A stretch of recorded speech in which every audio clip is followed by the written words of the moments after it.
最近おじいちゃんいるから違うけど、久しぶりにバイブスあげてこー。嬉しそうできるスイカ。 How's it going, y'all? And welcome back to Castaway Anime, your favorite anime podcast. As always, I'm Neon Manta.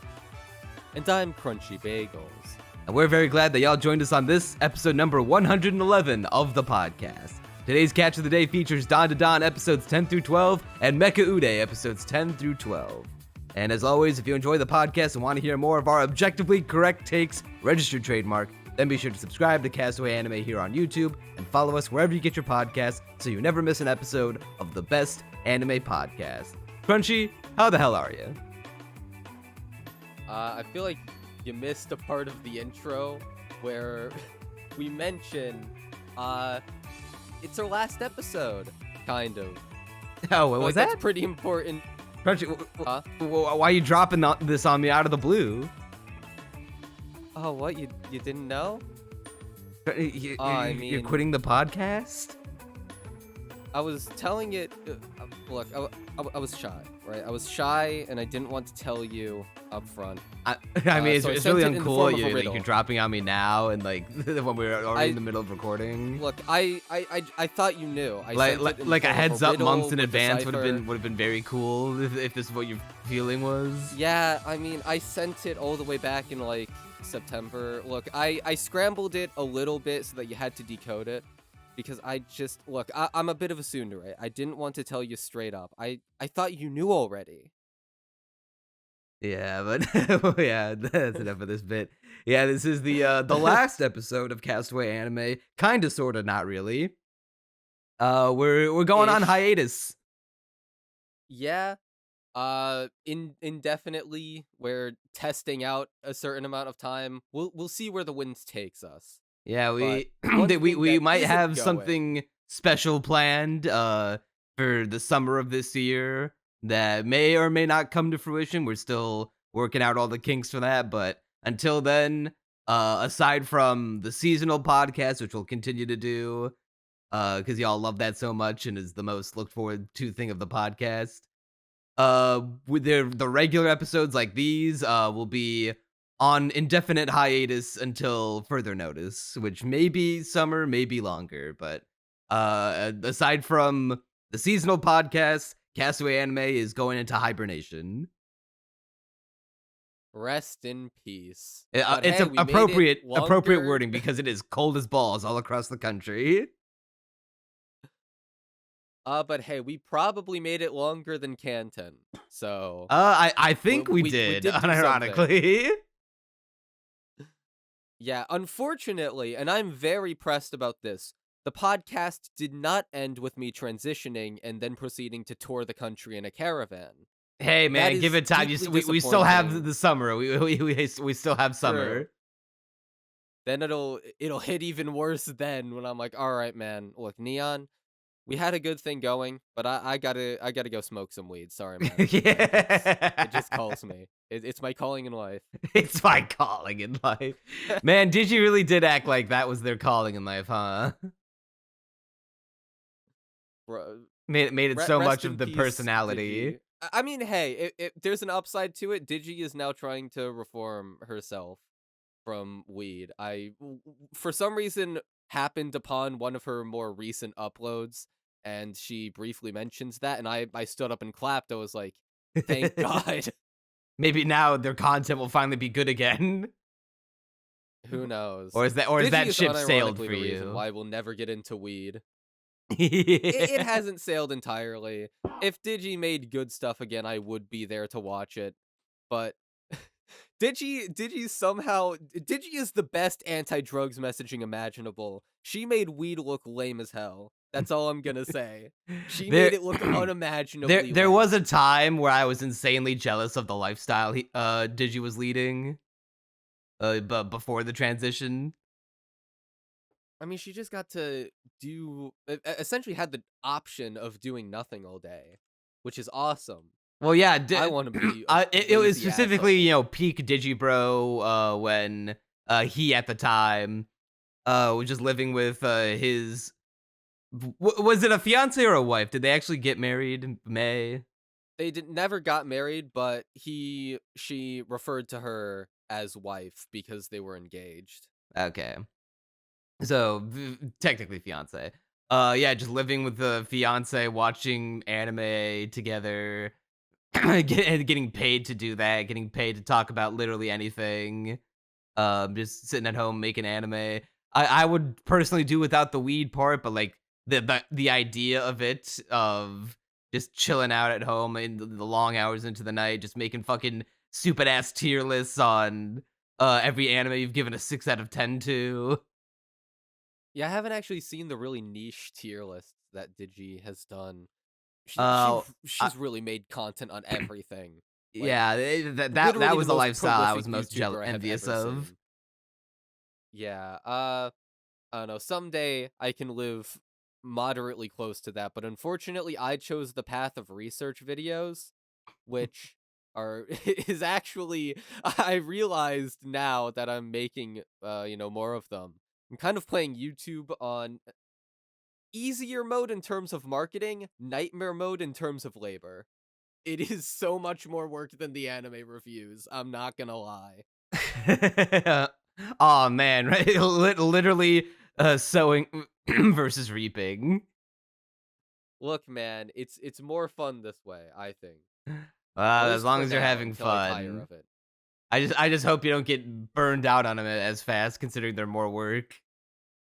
I mean, I'm trying to keep it at like a semi-reasonable pace. I've got a schedule for my current schedule. I struggled to make an actually consistent content schedule for the entirety of December.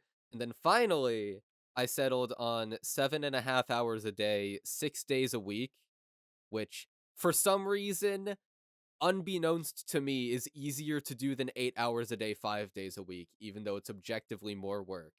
I don't know why my brain is built like this, but for some reason, that is more approachable. It baffles even me. But I'm now pretty consistent at that, fairly so. Sometimes I skimp out, but I'm getting there. Yesterday, I even worked extra, so clearly it's doing something for me. That's good at least. So speaking of your YouTube, I got you made a call out post on your side channel, I did. youtube.com. Look, man, Neon, we've had so many good memories together, but I just had to drop the bombshell, the call out post, right? I needed to cancel you once and for all. You'd said too many wrong things, and I just needed to. Look, man, the record needed to be corrected. I understand a lot of your points. There were some things that I did take issue with though. The main thing being you've become the very thing you swore to destroy. Okay, what have I become swore to destroy? Well, Or what the was one I swore to the destroy? one part And that then gave me the ick the most in that video is how you said I'm planning on starting every single one of my videos with you may have heard this or seen this video somewhere before. I'm like, boo, boo. I actually think it's a fairly alright intro. I think it worked for both of the videos I did so far, and there's probably going to be videos where it doesn't work, but I don't know. I like the intro. And unless it's like an actual series or something like a death battle where it's like an actual web show and not just like a series of video essays by like an auteur, then it kind of feels like us more assembly lined like content than like an actual creation when it's like it's a wide variety of videos that cover a wide range of topics that they all start with the same opening. I guess. And I mean, there's definitely going to be videos where I can't do it for, but every video that I've done so far, which is it's two of them, I don't know, it seemed reasonable.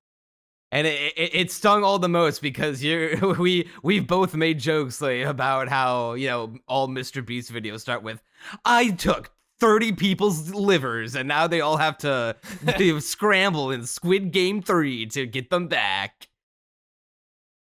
Well, the issue with that is that the intros just cringe outside of that. It's just well, the bigger problem with Mr. Beast's videos is that it's just banal. And the bigger problem with Mr. Beast is that he's in more hot water with every passing day. Well, yeah, there's also that, but I mean, aside from, all the stuff, all the drama, he's just there was once a time when I found his videos like at the very least engaging, even if I was like, this is like the lowest of the low trash content, like lowest common denominator. I feel kind of icky for even watching this. I don't think I've watched a Mr. Beast video in like a year and a half at this point. I don't think I've watched a Mr. Beast video ever. Well, see, I subbed to him back when he had only 1 million subs. I was in there real early and felt kind of cool about it. I was like, oh, I remember when he did worst intros and when he had actual running gags, like and his the videos had giant actual Asian soul. sticker. Exactly. No, he wasn't edgy by any means, but he wasn't like so corporatized and sanitized and safe. I remembered when he seemed like just a kid doing kind of fun stuff. Here, you're reminding me of when I first subscribed to Alpharad, and now I'm getting sad. I tried to watch the other day because I've been on a Pokemon binge lately, and I tried to watch his video recreating the Twitch Plays Pokemon thing, and it was like he said something that offended me, which was my chat was struggling too much, and so I moved the player character up to face Faulkner. It's Twitch Plays Pokemon, not you play Pokemon. And then, like, he's sitting there in front of the screen the entire time because obviously it's his channel, his brand. And I'm like, dude, you're not the focus. Chat is the focus. That is the appeal of Twitch Plays Pokemon. The appeal of Twitch Plays Pokemon is that they are the main character. Yeah, it was a community effort. I got angry. I got angry when his community had like named the starter Cyndaquil some random string of characters, and he pronounced it as Pisser because he thought it was a funny joke, and I'm like, no, chat should make the joke. Chat sees the joke and names it, and they form the lore around it. It was like an instance of his humor being injected into it that then caused, like, altered the lore of the chat, because obviously, if the content creator says something, chat is going to follow suit generally. And I was just like, this isn't Twitch Plays Pokemon. This is someone directs Twitch to play Pokemon in a specific way and then intervenes when things get too difficult, which just defeats the entire point to me. And so I clicked off because I was just offended at the idea that he would do this. Yeah. I thought it was just dog shit. I hated that video. It was I asked 3 million plus people for a Pokemon, right? No, or was it a different I think one? that's a separate video. I think it was literally called like I recreated Twitch Plays Pokemon, and then there was that video in the sidebar, which I did not click because I was so pissed off at the current video I was watching. I was like, fuck this. Alpha Rad videos might be good outside of that, but I was like, this video was a travesty. They used to be like, they used to have a lot of soul, and now they're, I hesitate to use the word content farm because I think there's more effort put into them than that, but you looking at them and looking at the thumbnails, you would think that you would be forgiven for thinking as such. Because you want to know, like you want to see like the literal definition of soul versus soulless. Go to Alpharad's channel. Click on his videos organized by oldest first. Look at everything like that he's made from like 10 years ago and like going up until, let's see, fucking, yeah, it was 7 years ago.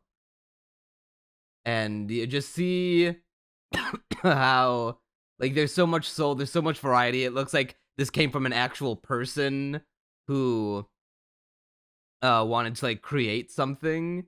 And then you look at his newest, most recent videos and you go, huh, these are kind of like homogenized, aren't they? My entire outlook on how I'm currently steering my channel, at least, is I call it the monkey's paw. It's the thing that grants your wish, but in a way that you don't necessarily want or isn't necessarily ideal in your mind. You know, the YouTube dream, as you imagine it in your head, probably isn't going to happen unless you're Shafrillis, who I am endlessly jealous of, or Summoning Salt, people who just somehow, by not doing all the things that the algorithm wanted of them, just got it anyway. And good for them, honestly. That I like both their videos. They they deserve it. But for me, I'm thinking, what is the minimum amount of solace that I have to put in my videos such that I can blow up? And I I'm just gonna understand that do that. that's just playing the game. I just hate that's what it's come to. It does kind of have to come to that, at least for the time being. And maybe it won't actually be in the form of every intro, because admittedly, like that is I mean, I thought of it as a small thing, really. Like to me that's not, something I need to grasp onto or whatever. Like if the video demands another intro, so be it. But it does, like, I have to pick and choose my topics very carefully. And thankfully, I have a clickbait ass title for this one, so I can make it work. It's just a matter of coming up with a thumbnail for it. Although, in terms of Soul versus Soulless, we can't let ourselves get bogged down on the negative. We need to celebrate the current victory going on my channel. The absolute, positively beautiful thing, beautiful example of people coming together to vanquish our deepest enemy, which is YouTube clickbait. All right, I'm going onto YouTube Studio right now to look at the exact numbers of the current VTuber thumbnail versus the old VTuber video thumbnail. So I was running an experiment, right? So I commissioned Jozu John to make my art as usual, and I came up with this thumbnail idea. The idea is that Nero is like, looking like bubbly little anime girl in the corner, but your eyes are immediately directed to Liat Swanhild, who is I sent him a reference of the infamous Bochi scene with the scream I could for see him the to use. inspiration. Yeah. And the idea is basically that by having Nero look normal and then immediately like being juxtaposed against Liat, that people, get the idea and it's like an interesting clash. And the way that I directed viewers' eyes to it, as you can see, I'm like very analytical about this because unfortunately I have to be.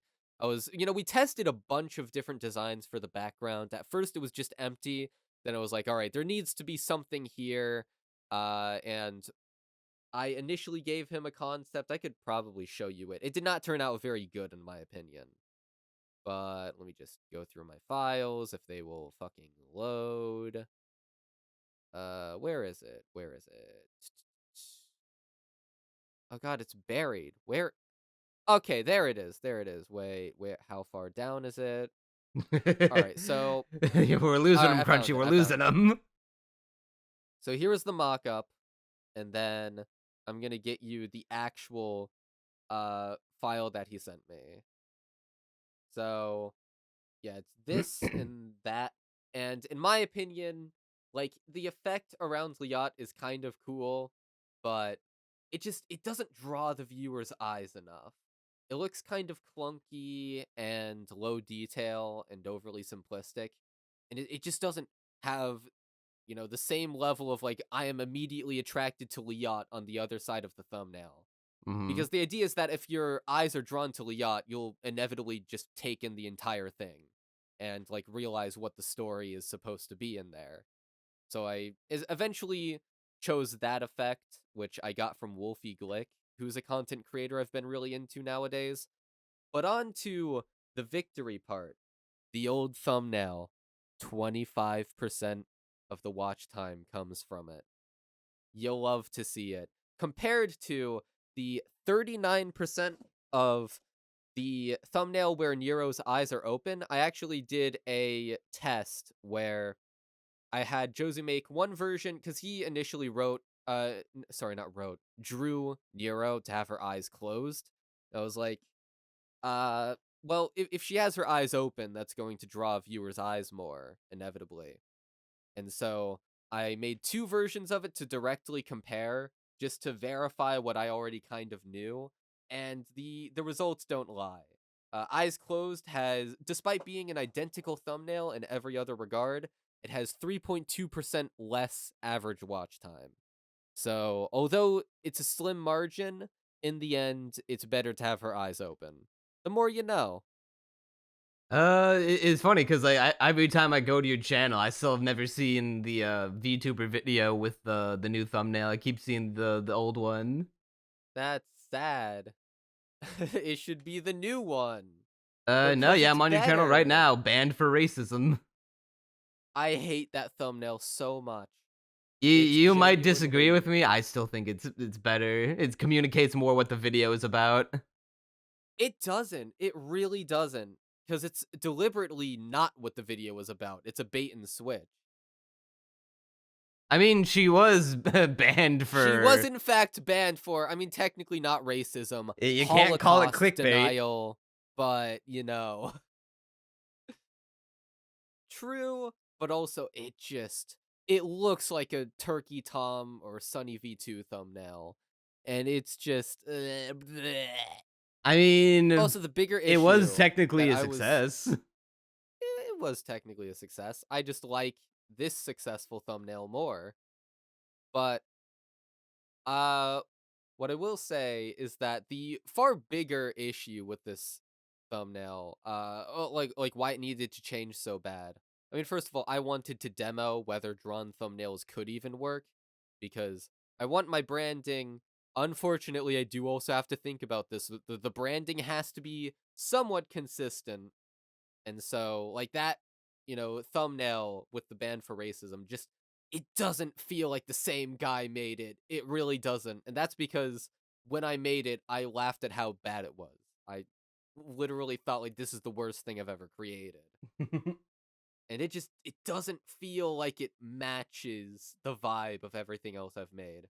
Whereas this one I think matches it a bit better. So people who click from my newer videos after this one will be like, hey, this video, matches what I expect from this channel. Seems kind of interesting. So I'll go ahead and click it. That's part of the theory. And the other, once again, just to demo drawn thumbnails and see if they can mesh with the other videos on the channel. Well, as long as it's not like Alpharad levels of homogenized. Genuinely, I think this video is going to be my best one yet, the one that I am working on. Just because it has a better, it's the best story. It's so funny. I mean, for context, I was ranting to Neon about how insane the story is in my new video. Just, just rambling to him about all the twists and turns that it has so far. I will And say I'm still I've not even close to done researching. I finally checked out the VTuber video you made because I was like, I've got enough time at work. It's a slow night. I can finally watch it, and it was good. Yay. The only part I didn't like was one joke that you let go on too long. I think it was well, what part of it were you slowly zooming in on something and like making the audio sound worse as it went along? I did not make the audio sound worse. That is actually how it is in the original clip. So it's when Nero is ranting about it's an infamous clip. Her secret recipe for chicken nuggets. And it's essentially a duplication glitch that she's describing, but what makes it amazing to me is that she happens to pan over to on Osu. There's like different maps she's going through, and it's playing the songs to demo them, and she ends up scrolling to a Sonic one with a bass boosted version of one of the Sonic songs. And so this insane song is playing while she describes and just goes on and on. I cut the clip early, by the way. It is insane. And she just goes still on and on. it was about the one chicken part of the nuggets. video that was I remember being like, ooh, this part sucks. You let it go on for too long. I love that clip. I love it. I was like, I have to turn. I literally have to like turn the volume down because I don't want to listen to this part anymore. The insane thing is I turned the volume of the Nero clip way down. It was more 'cause it's just, I think it so was a loud. combination of like the monotony and the obnoxiousness of it. I was like, all right, I get the joke. It's glitching out. It's doing a funny. The funny thing is, I didn't know this going in. Apparently, Nero fans are really self-conscious about the bot glitching out, which I don't understand because I think it's funny. Do not disrespect their Oshi, Crunchy. I She's find doing it her legitimately best. bizarre. It's a combination of I was showing a lot of clips where the bot is glitching out because I think that's when the bot is being the funniest. But also, like, I had chosen a lot of old clips to communicate it because the bot doesn't really do that as much nowadays. But they were like, I got one person in the comments accusing me of making a borderline hit piece on Nero.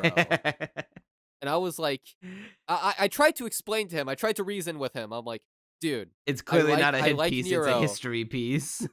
It is a history piece, and like I'm gassing the bot the entire time.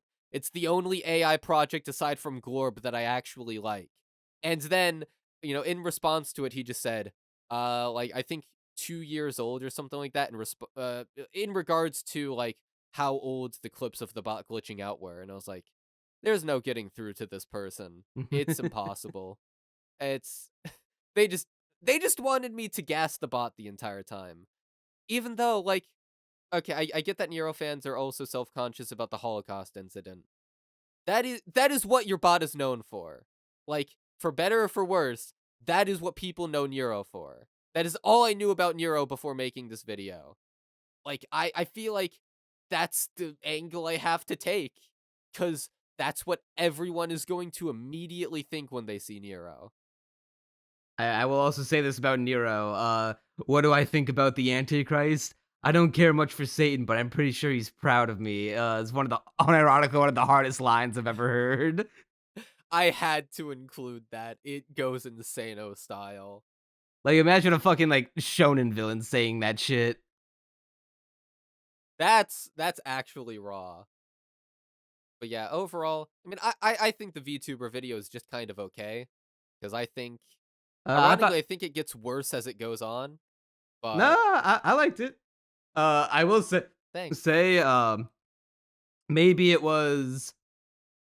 Okay, well, maybe not, because like I did think that maybe it would have been better if you made Liat the last VTuber you talked about instead of what do you say his name, Pika Male? The last one was A Lillian. Oh, And then before that was Picasbury. Yeah, the secret fourth one that's not in the thumbnail. Okay, yeah, never mind about that then. I completely forgot about that part. Yeah, the issue with that was I needed like I mean, the point of the video is that it goes from gradient most unhinged to not even remotely unhinged, and that's the joke. But I also needed that to hook people in, or else they'd just click off, like if they didn't see something immediately unhinged.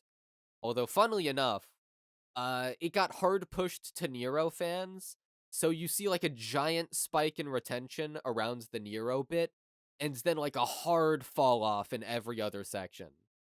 Like, it's just Nero fans propping this video up. Is Nero the biggest one of the three? Or four, rather? By far. Okay. She has, like...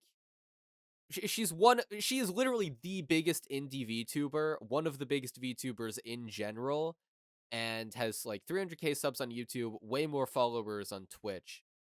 I think it was, like, 700k when I made the video, but I might be mistaken on that.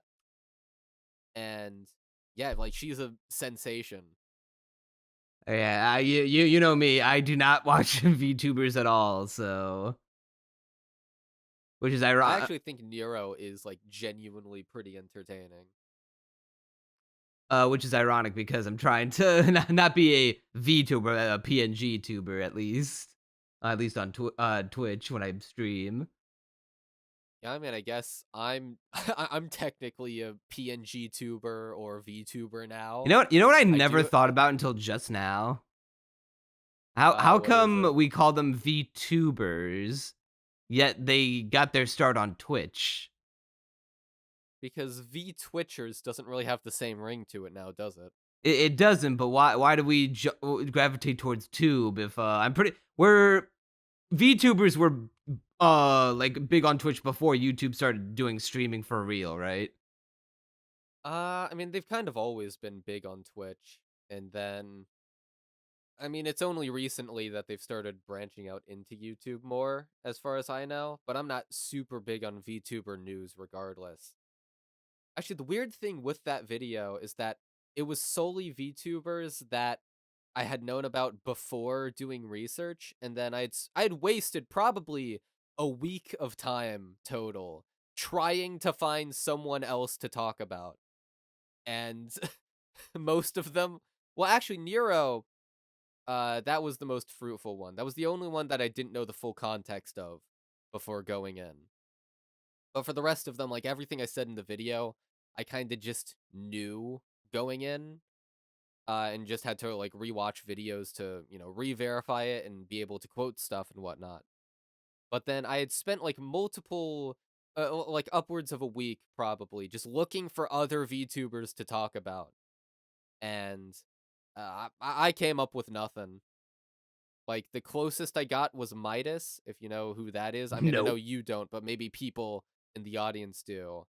The issue is, it kind of hinged on, she has like a secret other channel that she tried and failed to become a VTuber on for years, and she will not release it. It's still public, but she will not tell people what it is. And I had just assumed that someone had figured it out at some point, but no one has. It's actually still an ongoing mystery, and I don't think her current channel has enough to talk about. And she's also not that unhinged, and also, uh, she's weird because she got big off of like short rant videos, kind of like what Digi does, ironically. Except that her takes are not as consistently, good. And even Digi's weren't that consistent sometimes. But her takes can sometimes be a little weird and not at all researched. Like, at all. So what you're saying is they can only get you so far, right? Yeah. I mean, they aren't right-wing takes. I know. I just wanted but, to bring like, up that line because that got me good. I think that contrary to some Nero fans in the comments, I think that's like the strongest part of the video by far. Like, not even close. I popped off with the scripting for that one. Yeah, the jokes were great. You are good at telling a story. Yeah, and hopefully, I mean, I said this in the server last night as well. The key to making a gripping YouTube intro, just be a drama llama. Just hype everything up. Just talk about it with as much gravity as possible. And You may have seen that's this not even a clip marketing somewhere ploy. before. I'm gonna fucking shoot up a Walmart. True. I also had that in the Nyan Echo Sugar Girls video. I really like that clip. I will say though, this is how I know the old AniTube Crunchy is dead because the real motherfucking Crunchy Bagels, even though he's not making anime videos anymore, he would have put in a clip of that one recent VTuber unhinged anime. I forget the name of it. But you know which one I'm talking about, right? Yeah, that one. Yeah. You would have at least It's put just in a not clip. relevant to anything. I don't think I would. It's just not relevant to anything. It's a show about deranged VTubers. Where would I put that in? I don't know, just B-roll footage. I'm not saying it had to be a segment. I'm just saying like B-rolls talking about I'm actually going to contend that I wouldn't, because that would require torrenting it and then downloading it, and that would take a long time. Oh yeah, I forgot you're on you're on that bumfuck nowhere Illinois Wi-Fi. Well, that, and also like when you get high quality torrents. Actually, granted, my new PC can definitely handle it. But back in the day, like raw torrented footage would not go well with my laptop. And so I would avoid downloading like raw anime footage whenever possible. Obviously for the show I'm talking about, but then aside from that, just try and keep it at a minimum. So Yeah, if I was I don't give really a shit if old the Anime Crunchy, Fi watermark is in the top corner or not. maybe a GIF at most, but I don't know. GIFs look kind of crusty unless you know, use them really small. Which I did actually for Mako with all the dollar bills for the subscribe message I did. Hmm. I hate that I have to do those, but it worked. I mean that's the one part of the YouTube game that always just works. Just tell your audience, hey, subscribe. I know you didn't do it for the motherfuckers aren't. You Nyaneko might as Sugar Girls well. video, and I could have had probably like 2,000 extra subs if I had done it. And that's not even exaggerating. Like, statistically, I got way more subs per view on the VTuber video than the Neon Neko Sugar Girls one. And Even though it has like 25% of the viewership. yeah, I mean, not more total subs, but more in terms of percentage. Yeah, the It has ratio is 800 higher. subs on it. Yeah, like sky high ratio. Which is crazy to think about when the Neon Echo Sugar Girl video, what, doubled your sub count? Yeah. I mean, pretty. I still haven't doubled it yet. When I hit 15K, I will double it. But yeah, I've got nearly 4,000 subscribers from people clicking subscribe on the page of the Neon Neko Sugar Girls video, which is insane. Like, that's great. Also, I have noticed the January dry spell of revenue in my estimated revenue section, and it's kinda How much have you made in the first week, Crunchy? the first week. I'd have to go more specifically into my analytics. The that. first week of January. Yeah, well, for what I'm looking at is estimated revenue last 28 days, and in December, like sky high, nearly $300, and now it's at 178, and we're only 8 days into January as of recording. That's fun. The revenue just kind of got slashed, didn't it? Yep. Even though no significant drop off in views has happened. Other than, I guess, the VTuber video was at its peak, but Nyaneko Sugar Girls was super consistent throughout December and still super consistent. And it should not have fallen off that hard, is what I'm saying. There was one other thing from your to swing this all back around to your ranting about why you're quitting AniTube, and I'm gonna say it once, I'm gonna say it again. If you are truly as serious about making this your most profitable, lucrative career possible, you would have made another short by now. Come on. I actually don't think shorts are going to be that useful for me long term. I really don't. I mean, I should probably just try and experiment with them, but Like, I literally, what don't have you think my got to content is that lose? conducive. Time, but granted, I could just work overtime. Dude, you So, could not literally necessarily crank the best at least excuse. one short out in a day, maybe even half a day. I don't know how useful it is to spend that day doing that when I could spend it working on a real video, but also, like, I- I'm confused as to what shorts I would even make. Because I mean, there's probably some ways I could condense some of the information in my videos. Also, recording new good audio is just kind of impossible with where I live right now. So it would have to be either recorded through a Yeti in my car or just taken from old videos, which is possible, but maybe it could literally just be clips with captions, but then they're also always part of a larger whole. So I'd have to select them. I need to try it at some point, but I genuinely think the returns will be minimal. I don't know, man. Like, literally, that fucking NFL short that I made on my second channel that never had a short before that I never fucking upload to, because it's all just either shit posts or updates or stream VODs. It did great numbers for a literally Who's Side channel. How many views did it get? Let me put it into perspective. For the only short on my like decade plus old channel, it has 600. Yeah, like it got 600 views. You lost me at 100.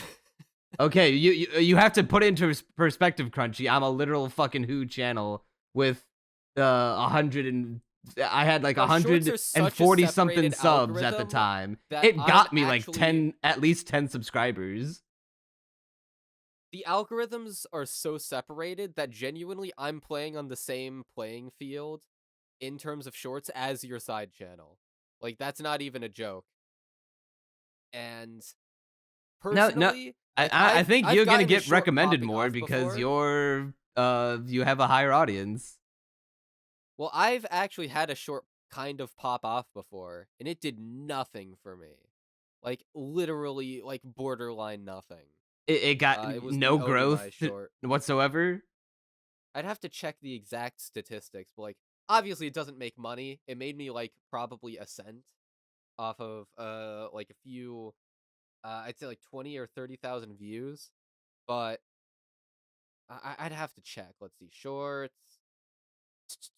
I don't remember this scene in Onimai. Oh, I actually overestimated the views. It's 15k views, and it made me, I mean, I guess it got 31 subscribers off of no effort, but I'm also not sure how many other clips I have like that.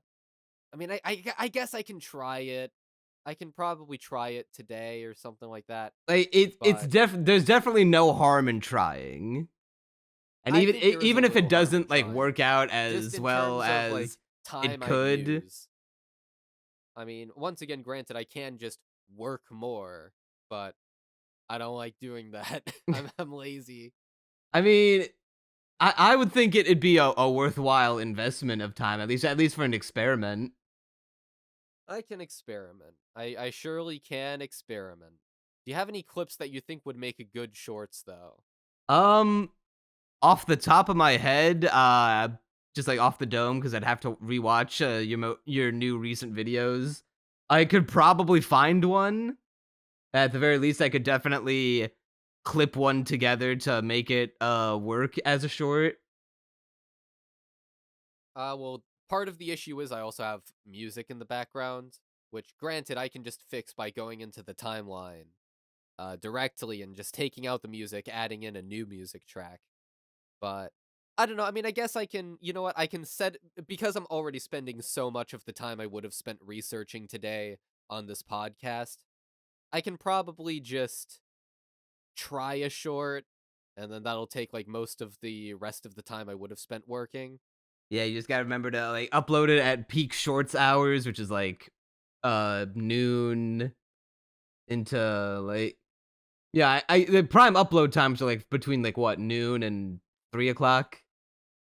There's probably something good in my Neon Echo Sugar Girls video, or at least something okay. I still maintain that I think this experiment will be a failure, but you know what? I'll go through the steps. I'll monotonously add in all the captions and the little zoom in effects that everyone does. You know, the Um, obnoxious shorts isms. I don't know like how necessarily oh, hold on, my tab glitched out on me.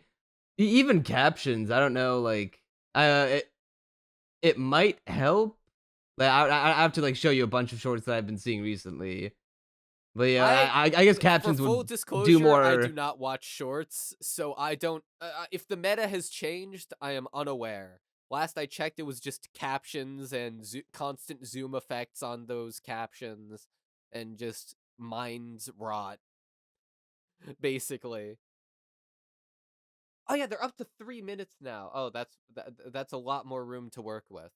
Yeah, also I do need to rant about this real quick. I was like, oh, maybe the YouTube app finally updated so that way I can record 3-minute shorts because I want to record like I said in my update video that I posted to my second channel, stuff about the NFL on the side just to see because there's clearly an audience for it for make it for someone who like literally never dipped their toe into the water until then and it was a relative success. It's like, okay. And I like football, so I will talk about this. Uh, the nice thing about the YouTube app when you can record shorts within it. There is this little feature called green screen where it uses AI to take out the background of like wherever you're standing in, like saying you're in your room, and it'll just focus on you. It's not perfect, granted, like it can be choppy. I've seen those. Yeah. But I've seen some of them make it look good. Stuff like like the Weeb Commander, who's like one of the guys behind Otakus Anonymous podcast, where he stands in front of a green screen that just has like a Twitter question about anime, like, oh, which main character would win in this all-out battle royale? And he just like stands behind it, like points to whatever he's talking about. I've seen those work. For whatever reason, in the YouTube app, you can record 3-minute shorts normally without the green screen effect, but the moment you switch on the green screen effect, you are hard capped to a minute. And I'm like, what Why? the actual fuck? Yeah, exactly. Why? That feels like a bug. There's no way that's intentional, right?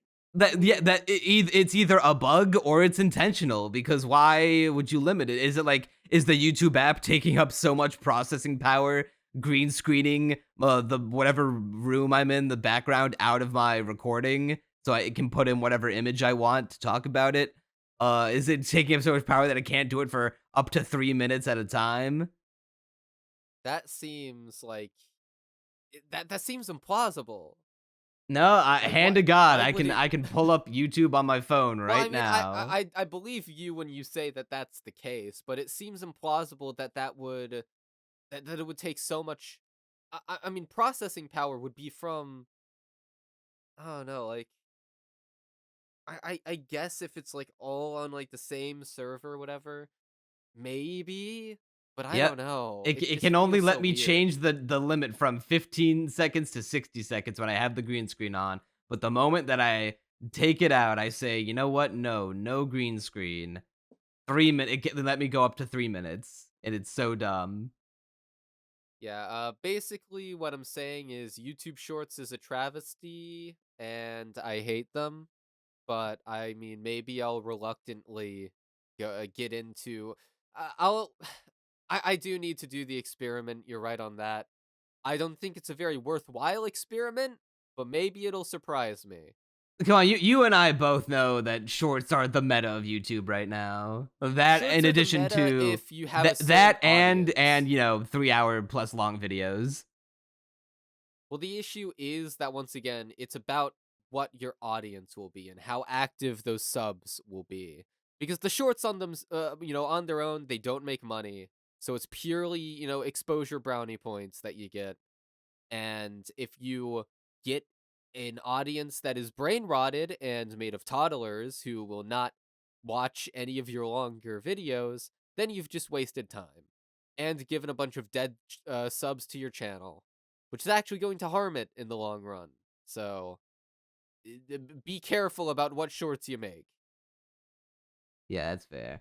Also, there is one other YouTuber I wanted to bring up who is the most anti-algorithm I've ever seen, and is yet becoming a slow but gradual success, and that is Luna. Or his channel is called Luna. His @ is Loony Woony. Okay. And he's a Let's Player. Is it literally just Luna, like Luna? Loona. Luna. You might have seen the one video might have seen recommended to you is you do not have enough Goofy Goober tokens to progress. Luna, you do not have enough Goofy Goober tokens to progress. Okay. Oh. Okay. I've never seen this guy before. Yeah, he has. So he's been uploading for only a month. He's only been on YouTube a month, maybe coming up on 2 months now. And he already has the same amount of subs as I do. And he puts no effort into his videos, except maybe there was a TF2 keyboard, which is his most popular video. Actually, not his most popular video. His most popular video is a 7-minute Let's Play of the Madagascar PS2 game with a thumbnail that's a screenshot from the game, a title all lowercase that says Madagascar PS2 is really funny and bad. Yeah, I hope he makes it. We need more channels that don't do a bunch of stupid clickbait stuff. Unfortunately, I will not be part of that trend yet. Yeah, it's just like stuff like this that gives me hope. Being like, I don't know how this motherfucker did it. Maybe maybe he is filling in a niche. Maybe there's a niche for PS2 nostalgia, PS2 era gaming. Who knows? Because a lot of these games are majority like PS2, GameCube, Xbox era of the SpongeBob movie game, the Cars game, uh, Sly Cooper, the SpongeBob party game, Tom and Jerry War of the Whiskers. You know what? I'm gonna sub to this guy. I'm gonna see what he's all about. Because I am interested in seeing where he is like a few months from now, let's say. Yeah, because the only videos he make, they're all just Let's Plays. There's no I watched a couple of them. I watched the Goofy Goober one where he plays the SpongeBob movie game because I like that game. And I watched the one where he played the SpongeBob creature from the Krusty Krab. And all there is, it's just him talking over his gameplay footage. It's all like not one continuous thing. He'll cut it up to be the highlights, kind of like a Donkey, but not as funny as Donkey, just a little more reactionary. And like the most editing I've seen him do is that he, in the middle of a video when he was having trouble with the motion controls on Creature for the Krusty Krab, he just pulled out his phone and recorded himself trying to do the controls to show his audience how fucked they are. And that is the most editing you'll see from him in any of his videos. And they're all lowercase, like classic 2000s era YouTube naming videos where you don't give them all like proper, you don't capitalize the proper nouns, you just all lowercase them. And yet, he's a success. Actually, that reminds me of my favorite YouTube title and thumbnail combo ever to be put into existence. Alright, so I'm going to copy the link and send it to you in Discord. Where the fuck is the copy link option? Whatever, I'll just click on it and copy it there. Alright. Giving snakes their legs back. It's not even the right there. Exactly. It's so good. I love it so much. Bro just made a Komodo views. dragon. It is literally the best title thumbnail combo I have ever seen, and I want to have something with as much sauce as that. I really like the errant crumpled up soda can. I don't know why that's there. I genuinely like that doesn't add anything to the thumbnail, but it's there. And the only reason I imagine it being there is because maybe he's crunched it with the arm to show how strong it is and how much force he can put down with the arm. It is not a strong arm. I've seen the video. It is like I was gonna say I can't imagine it's too strong when I'm looking at those little hand things and they look so thin. Yeah, the video is literally just him inventing a device that it's a tube you put a snake into that gives them their legs back. And that's it. That's the video. And it lets the snake walk forward. I will say one last thing about Luna. I do see now he is actually trying to branch into more recent content. This Me Side video he's uploaded most recently 3 days ago is the most concurrent game, like most relevant game that he's talked about. Yeah, alright, so to cap off this discussion, I guess, do you still think I should do AniTube to preserve that other half of my audience? Time will tell. Time will tell. He's at least been convinced to the point of maybe he's not wrong. So I'll take that victory where I can get it. I did like it's not that the new content you're making is bad, because it's still good. I'm just saying, never forget where you came from. I won't forget where I came from.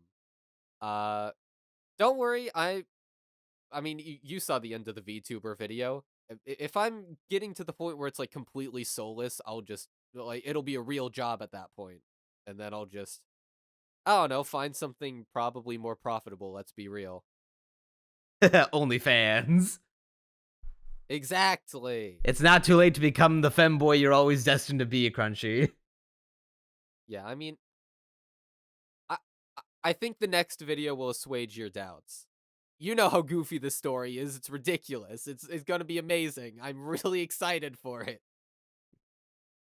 All right, well, we've been yapping about YouTube for an hour in classic Castaway anime fashion. Look, it's the finale. We've got to waste time talking about random stuff as usual. Yep, so guess we'll just go head it right into the news. We already spent an hour talking about YouTube, so let's talk about our last bit of news for the podcast until we come back. My Hero Academia, you thought the ride was over? The ride's just beginning, even though the manga is over now, and the anime is approaching its final season. But now the spin-off of Vigilante is getting an anime. Yeah, I don't know shit about Hiroaka. I'm not gonna lie. I didn't even know it ended. You didn't hear that the manga ended finally? It's like a month or two ago. No, did people like the ending? No. They never do. Deku kind of gets cucked. He wait, what do you mean by that? Not literally. Well. Okay, I was about to say. Oh, that's weird. Can you hear that siren in the background? Nope. Okay, well, hopefully it doesn't get picked up in the recording. It's some traffic work outside. I jokingly say that they did add in the Tankobon volume of the last volume of My Hero that there's an extra bit of the manga now ends, like its final pages, with Deku and Uraraka not necessarily confessing their love, but like it's the closest thing to a confession that you'll get about they want to spend their lives, the rest of their lives together, even though Deku is powerless now. Wow, spoilers for a story I didn't care about. Yeah, I mean, it starts off good. I'll watch the rest of the anime one day. I've seen the first four I need seasons. to try watching it again because I don't feel like I gave it a good enough chance when I first tried. It doesn't get bad until halfway through season 3. All right, there's at least 2 seasons that I can try watching. Yeah, there's 2.5 seasons of Kino. Oh yeah, the Vigilante. Did they say who's making it? Let me check. So this Bones isn't like Film. a part of the manga or anything. It's just like a spin-off thing. Yes, and I guess it's it's being animated by Studio Bones Film, which is an offshoot of Bones. According to this little blurb on Wikipedia, not Wikipedia, My Anime List, Bones Film is an animation production company that was created by separating the production department of Bones. Yeah, do we know, like...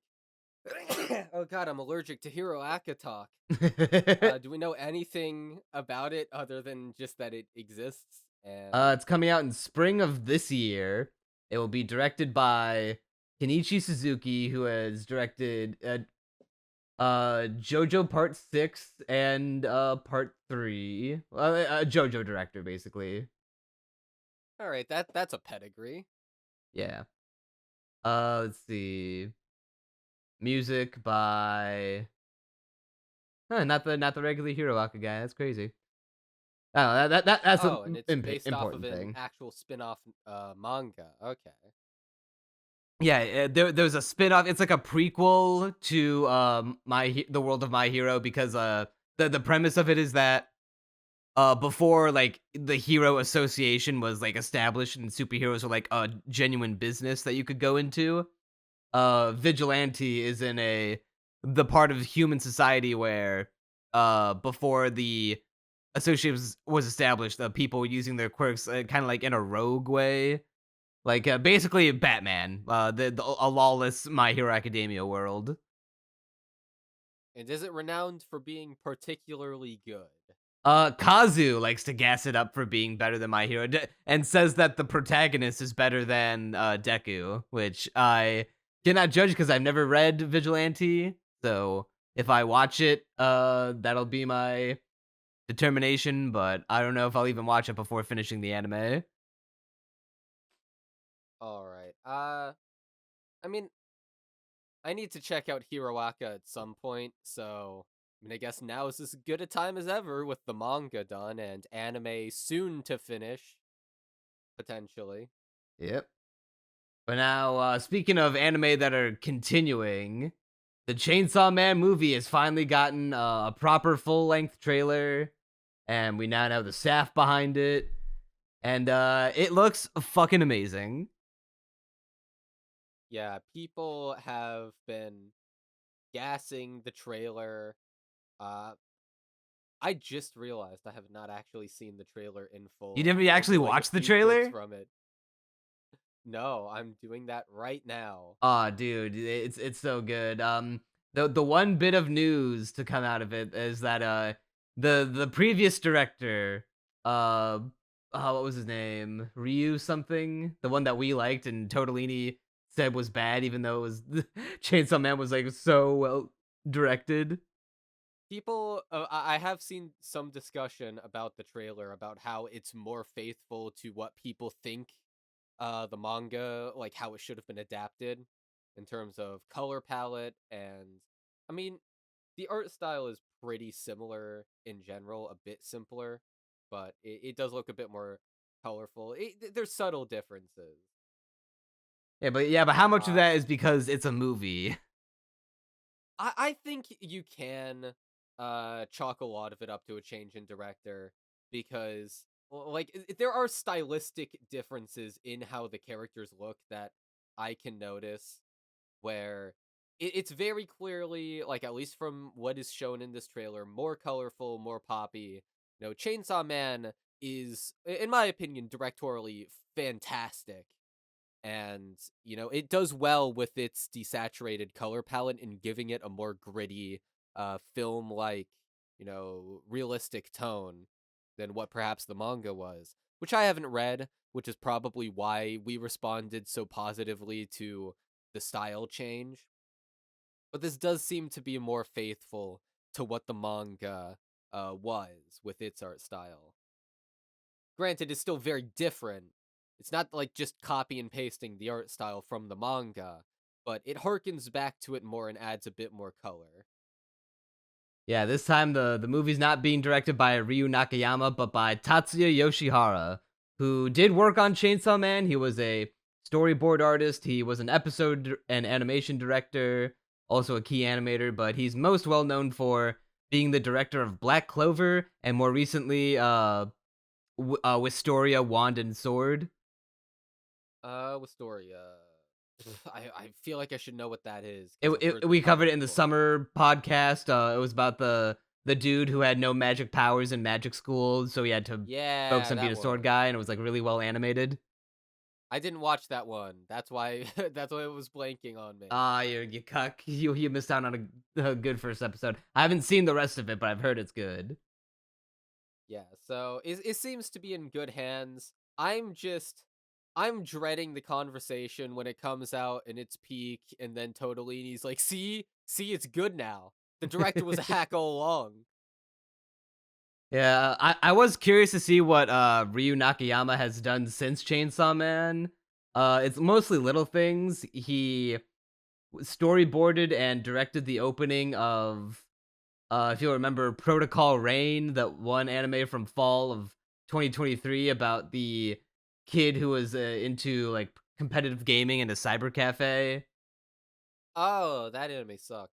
Well, all he did was storyboard and directed the opening, and most recently, we'll probably find this out this season. He directed the opening of Amiku MD Doctor Detective. Is that this season you said? Yes. All right. Well, I guess we'll get around to that in the seasonal podcasts then. Yeah, unfortunately, the show itself is project number 9, so I have zero faith automatically that it's good. Ooh. Ooh. Rest in peace. Yeah, that's sad. It's probably not gonna. At the very least, if it's good, it'll be purely from a script level. Like, there's no way that animation is gonna clear. Yeah, the nicest thing about the new director for the Chainsaw Man movie, though, is that the action's gonna go crazy because of, the pedigree of Black Clover and Wistoria. Yeah, that I guess that's something to look forward to. I don't think I'm as much of an action junkie as you and a lot of other people, but it is nice to know that we're in good hands. No, I still really liked the action in the Chainsaw Man Season 1 anime. Oh, I did Honestly, too. more conceptually for the most part. Just the idea, especially of the fight that lasts like multiple days with Denji in a frenzy. Like, Mm-hmm. that was cool. Oh, But yeah. speaking of movies, we've got a word on the next movie from Mr. Mamoru Hosoda himself, one of the big dick boy anime directors, working in the game today. And it's coming much sooner than we all anticipated. His last movie was Belle, which came out in 2021. Well, actually, I say sooner than anticipated. I forgot that his most recent movie was 4 years ago. It does not feel that long ago. Yeah, it does not feel that long either. But it's the how soon this one's coming out. That's the most shocking thing. Is it's slated for this season, winter 2025, which means the Oh, l- wow. late the latest we'll see it is March. At least in Japan. We'll probably get it like half a year later. Yeah, I wonder what the response to this one will be, because I know people were generally pretty split on Belle. I Uh, thought Belle was great. yeah, I've I don't know. To me, it just didn't seem as like hyped up, and people absolutely loving it. Like, for example, Girl Who Leapt Through Time. Have you It ever feels seen a like people Mamoru were a bit Hosoda more movie split on it. before? I have actually not. I know I should watch Girl Who Leapt Through Time, but I haven't. There's a lot of things in anime I haven't gotten around to yet. Yeah, G Kids recently bought the movie rights to Mamoru Hosoda's work, so they're gonna release a bunch of his movies in theaters. So I'm looking forward to that. Maybe they'll actually appear in my area for once. I don't know if they won't do it for the new Naoko Yamada movie. Then I don't know if they'll do it from Hosoda. Eh, I mean, hey, I like living in the middle of nowhere, but it does come with its downsides. Drawbacks. Yeah. Yeah, so the new Hosoda movie is called Hati Shinaki Scarlet, or just being translated in the West as Scarlet. And it looks like it's according to this article, it's like uh it's gonna be about life and death. He's trying to keep as much of it under wraps as possible.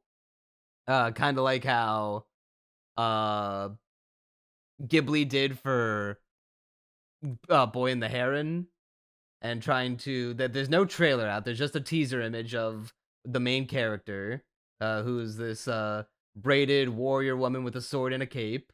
Looks like it might take place in medieval times. Maybe it's a fantasy. Yeah, I don't really have much to say on it, honestly. It do be a picture, and I don't know, it'll probably be good. Oh yeah, I don't think I haven't.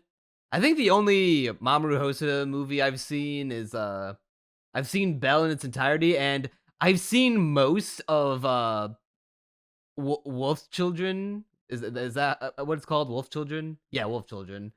Yeah. I never saw the ending because I just I watched it when I was like in middle school or high school, and then I just never got around to watching the ending of it. I can't remember what pulled me away from it, but something pulled me away from it. I just never watched it. It's been probably a decade since I watched it, so now I just have to watch the whole thing again. But I remember Yeah. loving what I had seen of it. Well, that's yet another anime that I should be watching, but haven't yet. Yeah, I need to get cultured on Hosoda. The only one I've seen is Bell. I need to watch Mirai. I need to watch The Boy and the Beast, Summer Wars, Girl Who Leapt Through Time, the Digimon movie he directed. So basically everything. Yeah, I might have to, even though I'll probably be somewhat confused by it, I'll have to watch One Piece movie 6 because he directed it. Yeah, but have you been cultured on the Ava Burger? Evangelion McDonald's. Uh, Uh, it's really funny. And I love that this is in fact it's new animation. new animation for Ava, and it's for a McDonald's commercial similar to Suzume. I love how they recreated the Reze smile, the legendary Reze smile scene, with her holding a fucking McDonald's bag. Oh my god. Yeah, I'm watching it right now, because I'm not gonna lie, while we were recording, I was going through all the pins, which I should have gone through before we started recording, but, you know, it is what it is, and I saw Evangelion McDonald's burger, and I was like, what the fuck? I love So that. I was watching this, like, on the fly in the last section, and it is incredible. I love that they repainted one of the Avas to be red and yellow, even though the way that they did it, it kind of just looks like what fucking model is it? Asuka's model, Ava. What was it? O2 unit O2. I don't know, probably. It just looks identical. Well, the McDonald's Ava, what are your thoughts on it? Is it canon? Get on this, Knowing theorists. knowing how the rebuilds work, at least like tangentially, maybe. I don't know any of what the rebuilds are. I mean, I know some of the plot differences. I don't know what the justification for it is, or if there is one. But, yeah, that. Hey, once again, get on this, theorist. Where's the place of the model MC MCD. I'm very sad that they did not recreate the one scene of Unit 01 eating the fucking angel, but it's a giant McDonald's burger. I feel like there might be some reasons why they didn't recreate that neon. I feel like maybe. Come on, you couldn't just have a giant PNG of a burger of it just going just chomping down on it. That would be hilarious, and I think it would have gone way more viral like that. Yeah. I'm translating the tweet. It just says 3 burgers brought together by fate at McDonald's. Evangelion burger released on January 6th. So, if I'm to take that literally, is there like a special Ava burger that they're now selling in McDonald's Japan? Yeah, I mean, that's what they show at the very end. And there's 3 different ones for each of the 3 different units, I assume. Oh, okay. I thought they were just like, okay, so what are they? It looks like the one on the far right just looks like a double patty with some kind of sauce on it. I don't know. Actually, that might actually just be mayo. That one is just. It looks like a chicken patty with bacon, which looks delicious. And then, the forbidden combo, the chicken patty plus the beef patty. God damn it, I want to try international fast food so fucking bad. Unfortunate. Look, all I'm gonna say is that previously we remembered January 6th as the day of the riot at the Capitol, but now thankfully we can remember it for the day that Ava Burger came out. I want to try the that Ava is a burger. moment that can bring us together as not just a nation, but the entire world. You think if you bite into the Ava burger, you turn into the orange Fanta? There's got to be someone who got like all 3 Ava burgers and then just for good measure like orange Fanta from the fucking soft serve machine. Or soft service for ice cream. Orange Fanta soft serve drink. ice cream. That would be a great addition, yeah. I think if I ate that, then it would actually turn me. Well, what was the term fans used for when they got turned into the liquid? Tang. Yeah, Not Tang. Well, when the act of like when you turned into the primordial soup. I thought there was a term for it. Oh no, I just saw like I'm turning into orange Fanta. Oh no. Yeah, whatever. Yeah, I'll become part of the instrumentality if I had orange Fanta soft serve ice cream. If it was Orange Fanta sorbet, maybe it'd be fine, but soft serve orange soda ice cream. Yeah, so overall, best news story of the day, bar none. Yeah, I'm gonna jump around because to keep it about anime before we talk about the things that aren't related to anime as like a last little hurrah for the Yeah, podcast. the only one that I'll be covering for the most part instead of you, Yeah, so because I actually know about it. jumping around to like the last anime bit of news. Yeah. This is the most recent thing too. Ghost of Tsushima, the Sucker Punch PlayStation game that is also getting a sequel, I think this year. Ghost of Yote, it's getting an anime in 2027, 2 years from now. It was just announced at CES. Another video game anime. Do you think it'll actually be good this time? Depends on the studio, which is I actually have a ton of faith in because all right, first of all, it's being written by Gen Urobuchi, Okay, they pulled a good name there. and the studio is Kamikaze Doga, which if you know me, I will forever suck the dick of Kamikaze Doga. You know what? I have some faith now. I have some faith. Um, to give you a one more bit of faith, y- do you remember way back when I forget if you actually watched or not? Way back in one of the older seasonal podcasts in 2021 when we watched Star Wars Visions, at least the first episode of it. Did you watch the first episode of the Star Wars Yeah, I anime? watched only the first episode, but I Okay, did in fact watch it. and it was the samurai one, right? Yeah. Okay, that was Kamikaze Doga, and the director of that is the director of the Ghost of Tsushima anime. You know what? I'm putting my faith in. I'm putting my eggs in this basket. I think this It'll might be be a peak. good video game anime for once. Yeah, if it can make a combination of like the storytelling of like have you heard of the Netflix animated series called Blue Eye Samurai? I feel like I have, but I don't remember what it is. I think it was from 2023. It's not an anime, but it was an animated series. It was kind of like it was 3D animated. It was about a woman who was like half white, half Japanese, who was dishonored because of her mixed race, and so she went on a revenge story.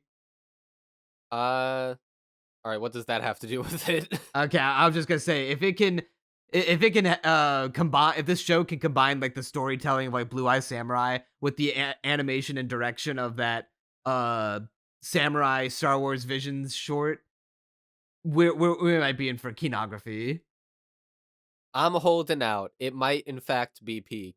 Yeah, and And this also also comes Gen Urobuchi writing the shit. Like, come on.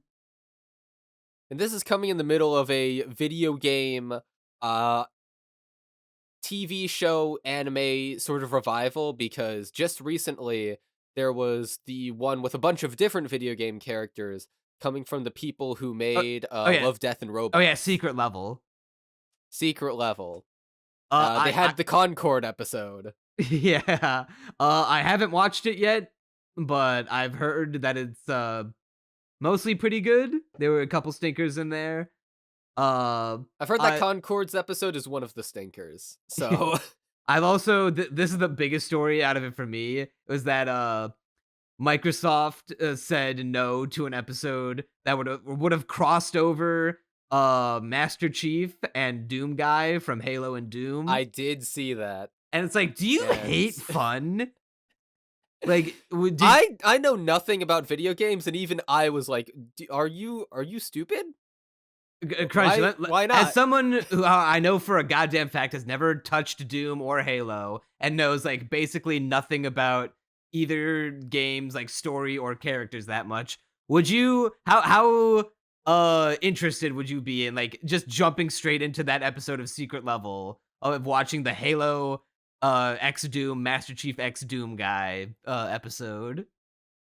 I mean, I don't think I personally would be super interested in it, but I have enough context to know what the fuck are you doing and not doing that. It's it's free money. It would also just be the coolest thing ever.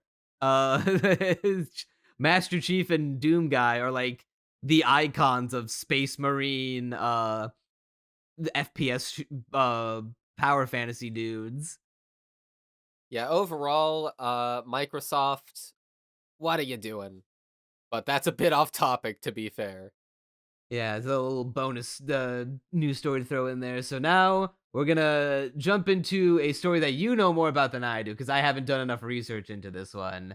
The downfall of Honey. Honey has betrayed us. Yeah, so Honey, it's actually going to be a bit longer than you probably think because there are layers to this story. Honey is extremely scummy. Like, has conned millions of dollars from people. And this is part 1 of a 3-part a 3-part expose from the YouTuber Megalag. And so, presumably from here it only gets worse. And this already is enough to spawn a lawsuit from Legal Eagle, just based on what we publicly know so far, which isn't even the full extent of it. And that alone would be millions of dollars. So the story is, as I understand from Megalag, which I've seen the video for it now twice, once like giving it most of my attention, the other I literally had nothing else to put on while I was doing the dishes, and so it was like, I mean, I'm supposed to be researching this for a podcast, so might as well. And I had also just seen the Legal Eagle video. So the story goes, Honey, free, if you don't know, free browser extension, and its purpose is to give you coupon codes. So basically finds the best coupon codes on the internet, purportedly, and gives them to the consumer. Now, this scam is a 2-parter. It scams the influencers that promote it, for once, and it scams the consumer. The way that it scams the influencers that promote it is actually really insidious, and as well, it also scams anyone on the internet. Literally anyone, don't even need to have an affiliation with Honey, scams anyone who engages in affiliate marketing. And if you don't know, affiliate marketing is basically when you have a link and it takes you to a thing and it puts a cookie on your browser that says that you came from this person. And so they get a commission for the sale. Now, these commissions are based on a system of last click wins. So the last link that you click, that's an affiliate link for, this specific product, it will give the commission to that person because they are seen as having won the sale.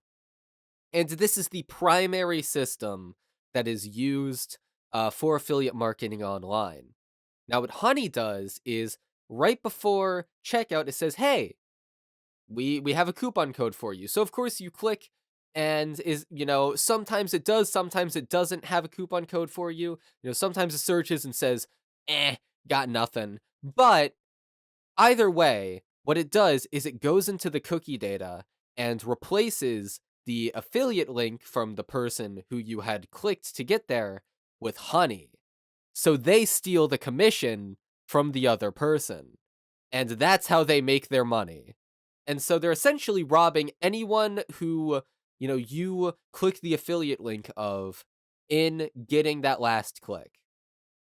However, sometimes it gets even worse. Sometimes it's not even, oh, hey, I have a coupon code. Sometimes it isn't even, oh, we searched for a coupon code and we just found nothing. Sometimes the little annoying coin pops up and says, hey, you have the best deal on this website. Literally pointless. It appears for no reason whatsoever, but you click it to get it away because it has a little got it thing that you click and it steals the commission. That is enough for it to steal the it's called cookie stuffing, and it's actually a crime of putting false data into the cookies for affiliate marketing that then poaches the commission because they get the last click. So it's like if you've promoted Honey and your fans get it because it's free, of course they'll get it. All your future affiliate links that they might click, Honey steals. So by promoting honey, you have literally self-destructed future sponsorship opportunities if you use affiliate marketing, which is devastating. So what you're But saying is I should also- uninstall Honey from my browser right now. Yeah, wait, you have it? I did have it for a while. I actually also had it for a while, but the problem is it never got me any deals. It Yeah, literally never had anything. I feel like it gets me a deal one time out of 30 purchases. Well, the issue is it would also pop up all the time and be like, hey, there might be better deals on other websites. It might be 50 cents cheaper. And I'm like, I don't care. You're annoying. Go away. And I eventually uninstalled it, inadvertently saving. Well, I mean, I don't really click on, affiliate links, but, assuming I did, it would have given them the last click. Well, But it I've also kind of successfully scams uninstalled it. consumers. Yeah, it also kind of scams consumers because Honey purports to give you the best deal possible. However, that is a lie. That is a lie by their own omission. Or admission rather. Because what they're telling companies that partner with them, you think about it, a company partnering with Honey doesn't really make sense. Because Honey just gives people the best deal, and therefore the companies they're partnering with the least amount of money. Why would they partner with Honey? Well, the companies that partner with Honey actually have the option of making it so certain coupon codes don't appear on Honey, thereby giving people a less good deal. So they're essentially lying to consumers to say, hey, we have the best deal for you, when in actuality, they're deliberately partnering with companies, having them pay Honey to give you a worse deal. And they just admit this to podcasts that are supposed to, they give them to other companies to be like, hey, if you aren't partnered with Honey, here's why you should partner with us. And it's to give people a less good deal. Otherwise, they'll keep on using Honey and keep on getting the best deal. It's pretty scummy. So if you used Honey, chances are if you just searched on the internet for a better coupon code, you'd find one. And like the way they market themselves to other companies is like, hey, there are people out there who look for coupon codes, and we're going to purport to do that for them so that they get worse deals if you partner with us. Otherwise, they'd find better coupon codes, and you don't want that, right? So, come on, partner with us. And this has led to them getting sued by Legal Eagle, who made an announcement video for it, had 1 million allegedly and we believes in it. So you can tell it was written by a lawyer. If you don't know, Legal Eagle is a lawyer, and he's like the premier lawyer YouTube channel on the platform. And in his statement, like he's basically just recapping the Mega Lag video and saying, like, we're gonna do something about this. Get into contact with us if you think you've had money stolen by Honey. Mind you, part 1 of a 3-part investigation. And they're already getting sued. It's not looking good for them. Yeah, it sounds like a shit show and a half. And now I'm trying to remember which YouTuber was the one that convinced me to download Honey. Well, there's actually another little rabbit hole in the middle of this, which is that Linus Tech Tips knew. Linus knew that this was going on. He knew, yeah. Does he know And he knew? He does in fact know. And they didn't like that, so they stopped taking sponsorships from Honey, but also didn't tell people about it, which Mega Lag in his video criticizes severely. He's like, why didn't you tell people? Like, this could have saved people millions of dollars. And Has Linus they put out ended an official response? No, not as far as I know. But they knew, and they essentially ended up partnering with other, coupon searching companies that apparently engage in the same behavior. So they're Bruh. literally just Honey again that they're promoting. And they knew, and they should have known to check those companies, but they didn't. Damn, well, at least there would never be another sponsorship popular YouTube sponsorship across the entire website that would scam its people that's sponsoring or offer a lame service like like BetterHelp. Yeah, exactly. I mean, that's a perfect transition to talk about how this podcast comes to you from BetterHelp. Get your data stolen today at www.betterhelp.com/castawayanime. Speak to a licensed physician given to him 5 hours ago by some dude with a 3D printer. Look, man, they may not have experience, but they make up for it in, they're coming at it from a new perspective. They've got ambition, all right, guys? You just got to trust them.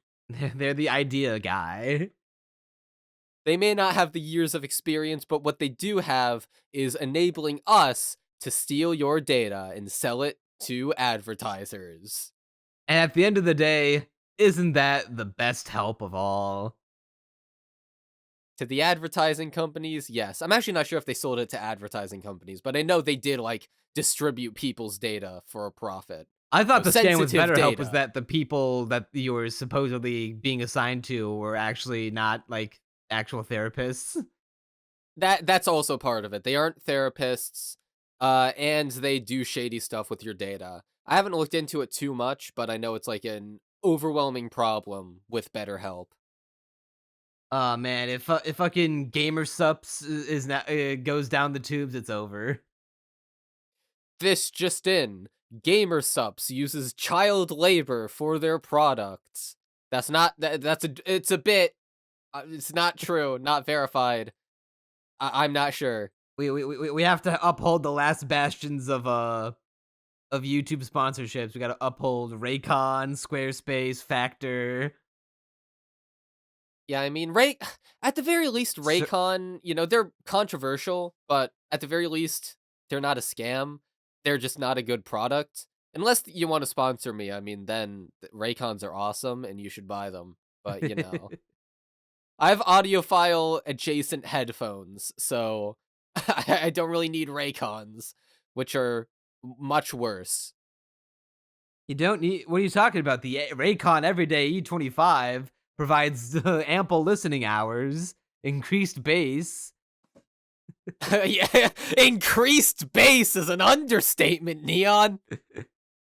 How It's goes? nothing but bass. Have you gotten any sponsorship opportunities yet?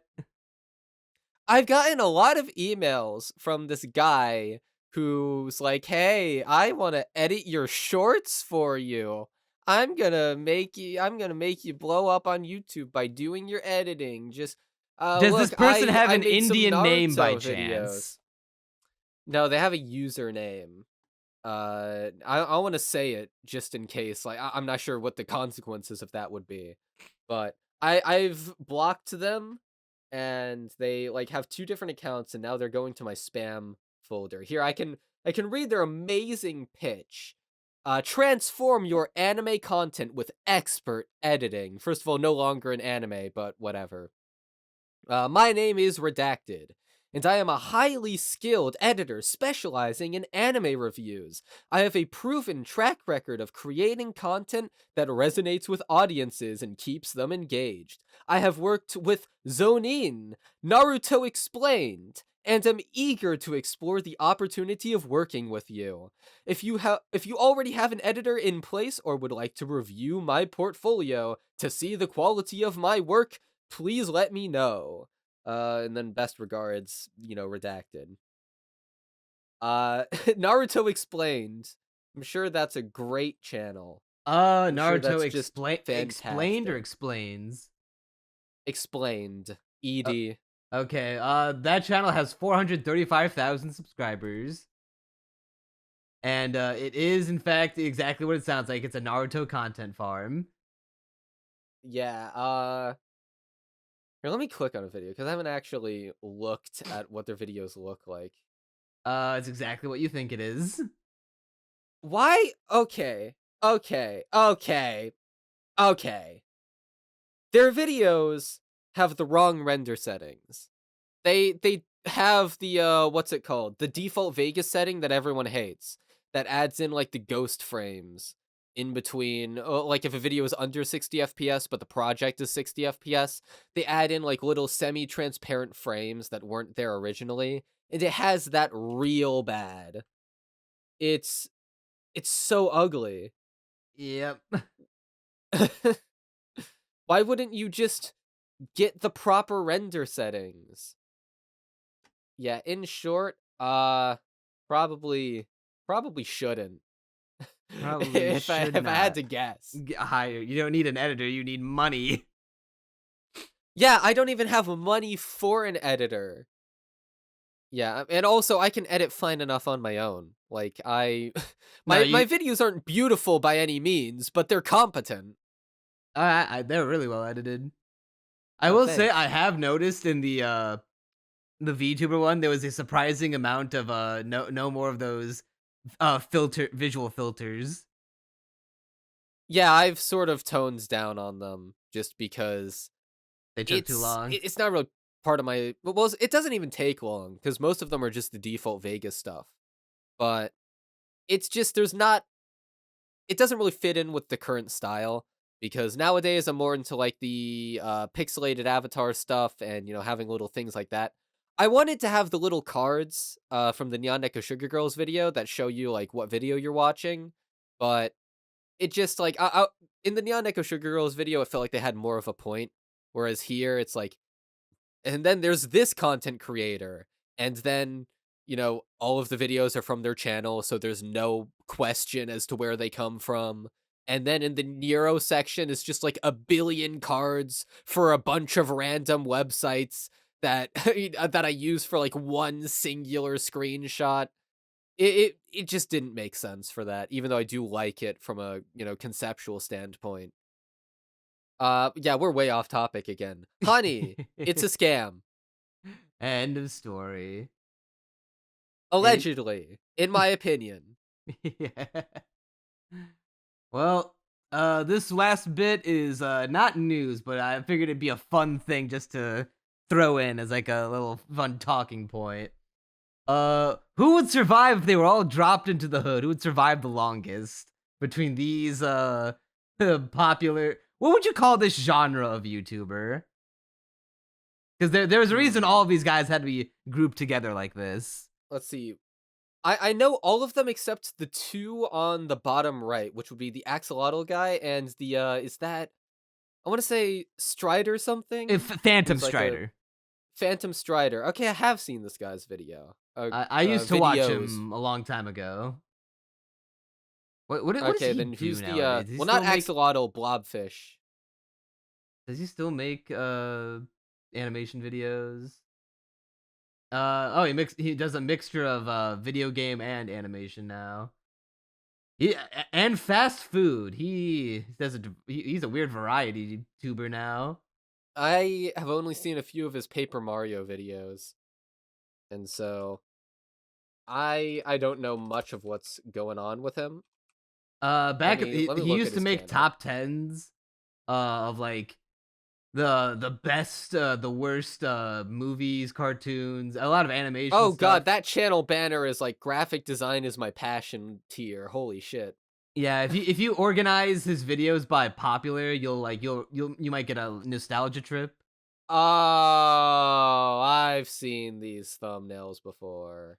Yeah, Wait, so hold on. There's no way this is the Paper Mario guy then. I don't know who this guy is. Who's the other Paper Mario guy? There's like some YouTuber I'm thinking about. Arlo maybe? Not Arlo. It's like this guy who covered almost exclusively Paper Mario. But I get the vibe of his channel just by looking at it for 10 seconds. Paper Mario YouTube. Zach Scott? Oh, Strider 7X. I know who Zach... Yeah, there we go. There we go. Man, talk about filling similar a niche. names, but...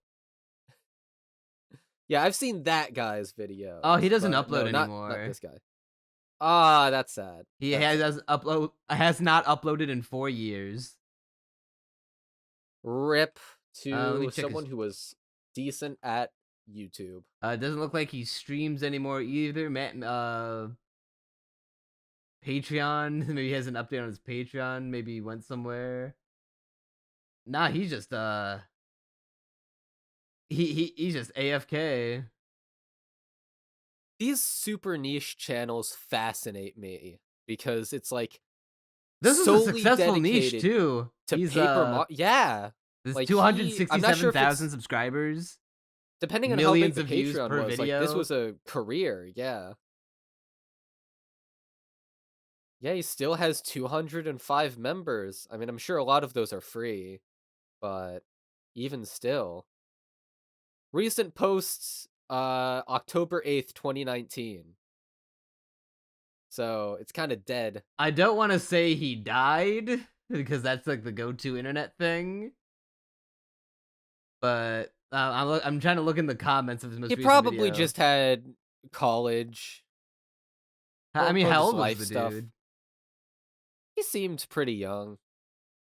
Da, da, da, da. Yeah, I'm listening to his voice right now. Like, he sounded pretty young.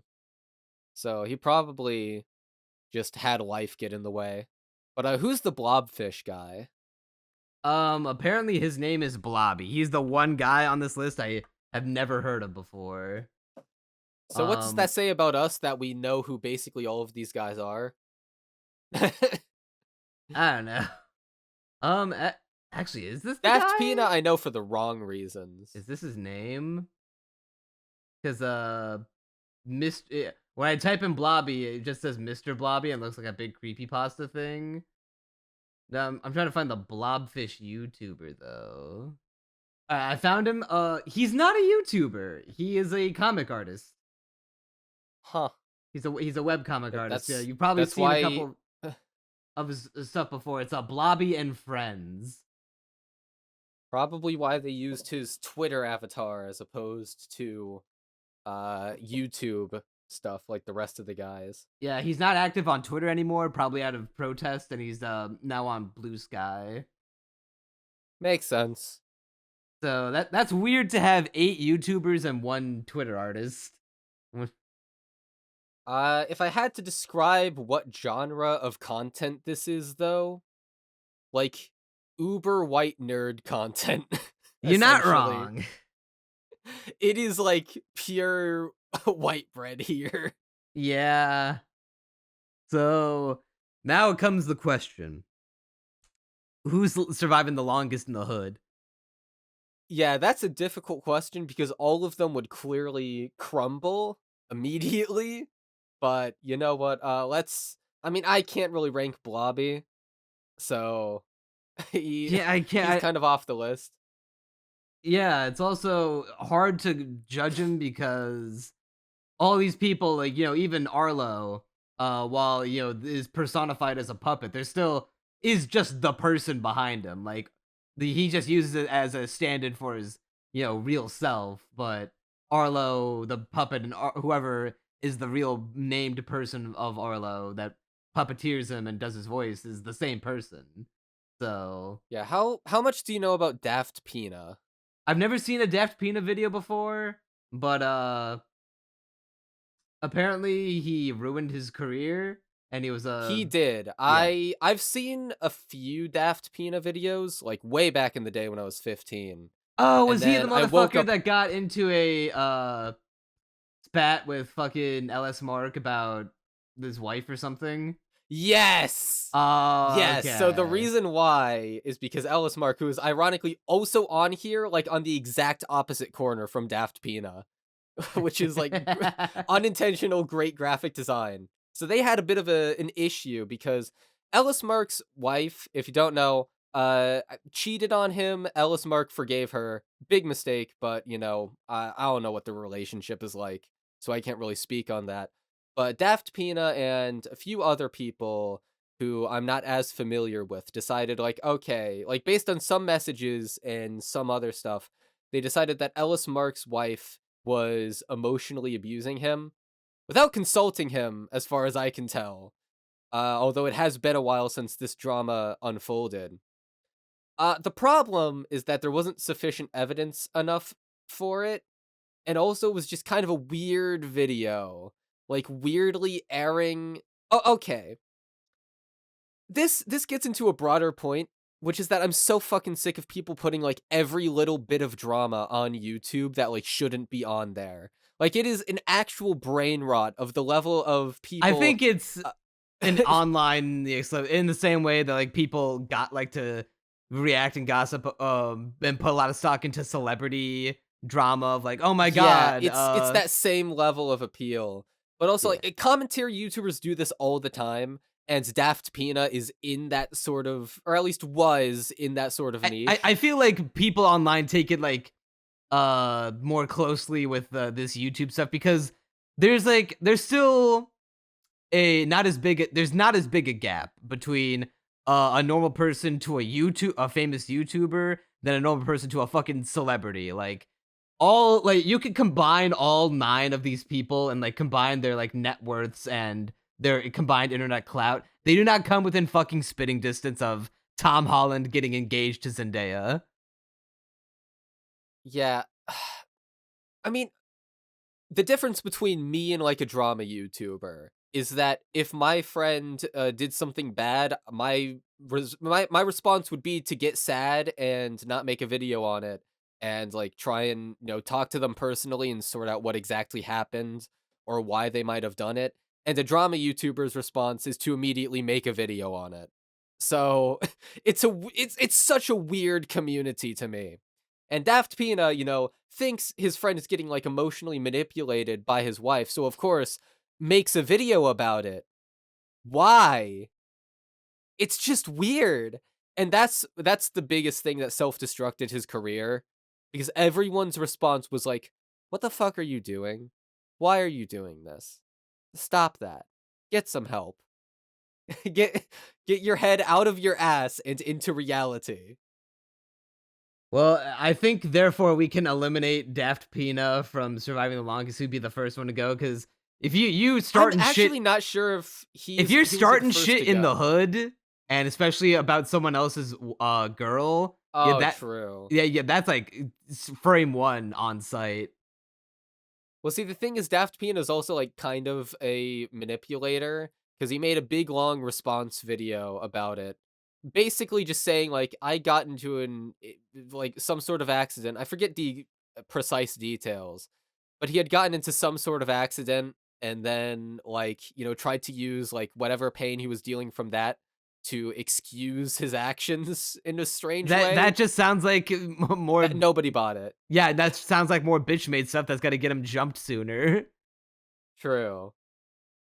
So Daft Pina ain't making it. Let's see. Strider, I don't know much about, but I saw his channel art, I like saw his banner. He's not making it he's not lasting very long. With that, no offense, he's to the not guy, getting dropped like graphic, Daft Pina is, but he's getting mugged. Yeah, with that level of graphic design, that appearance, I don't think he's making he's it. getting mugged, and he's gonna fold so fucking fast. Can't really rank Blobby because he's we don't really know the person behind him, so we just gonna have to remove him from this list entirely.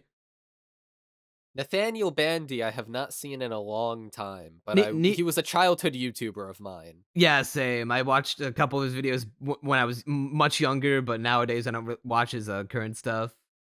I don't think he's getting dropped as instantly as the other two.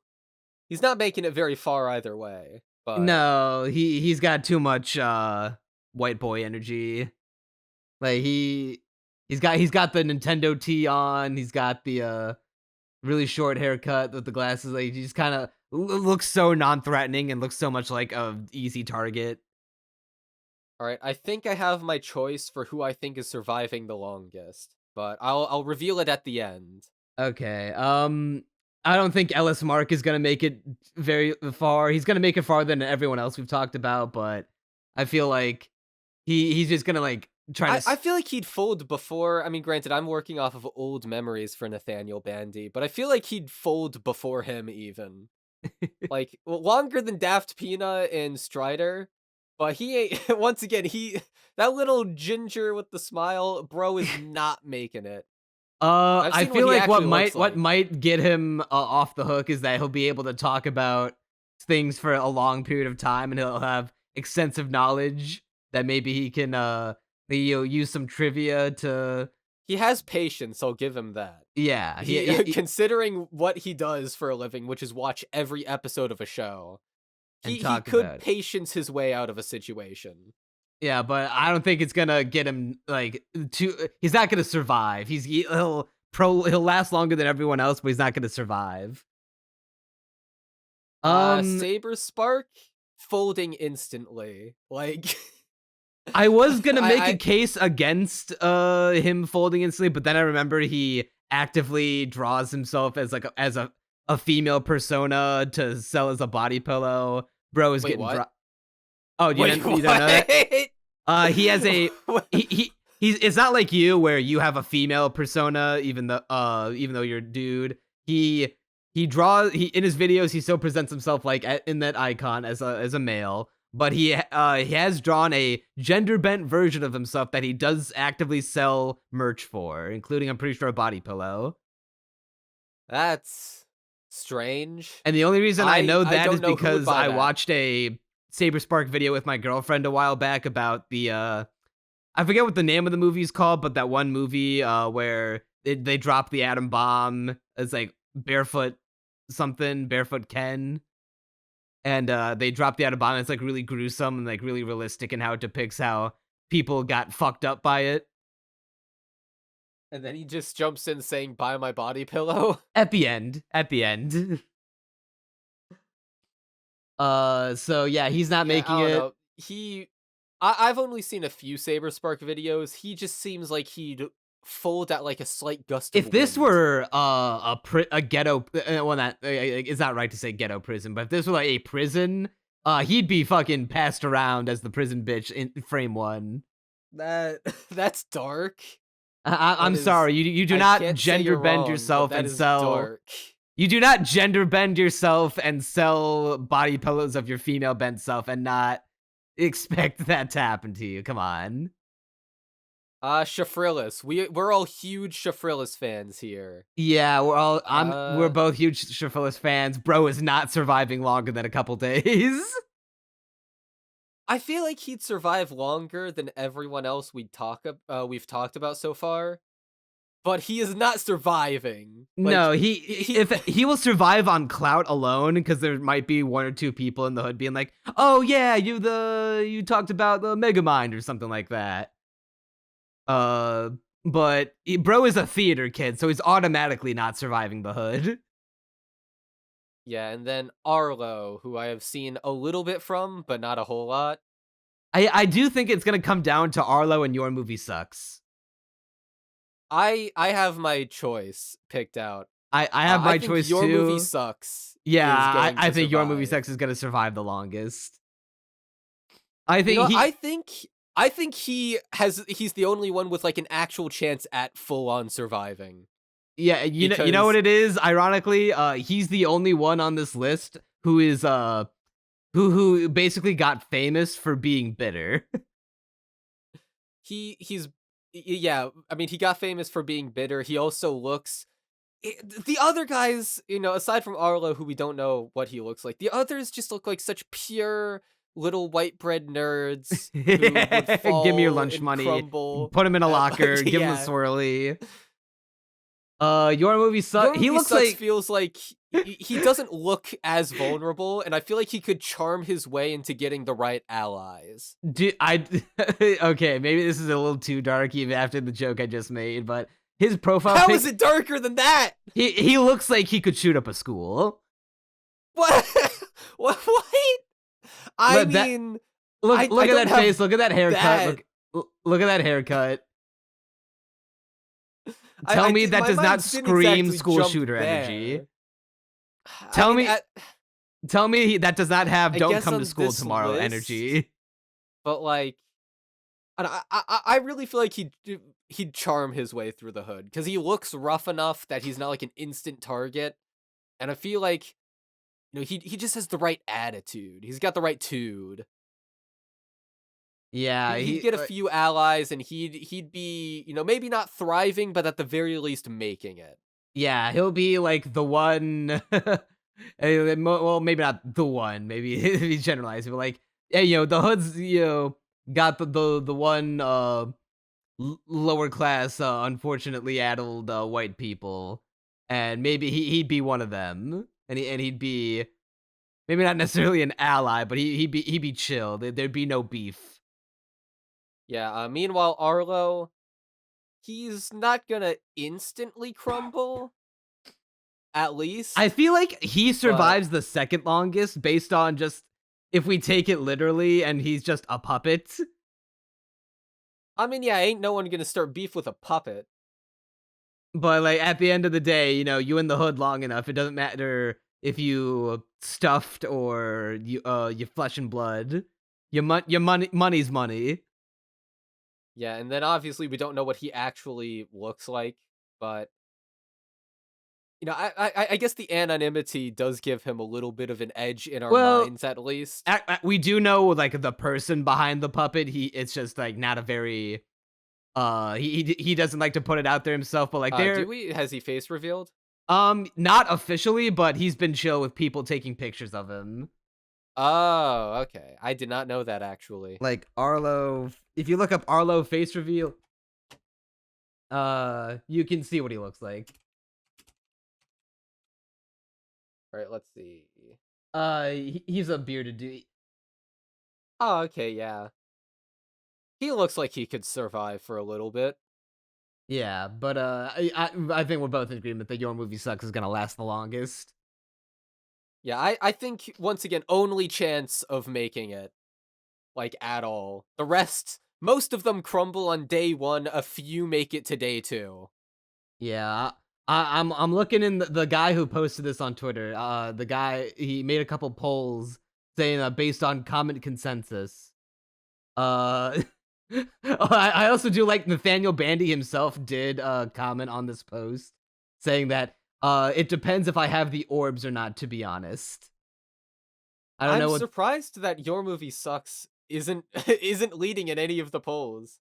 Yeah, he according to the polls, Shafrillis is going to survive the longest, and then Saber Spark is dying first, which I'm glad people are agreeing on that.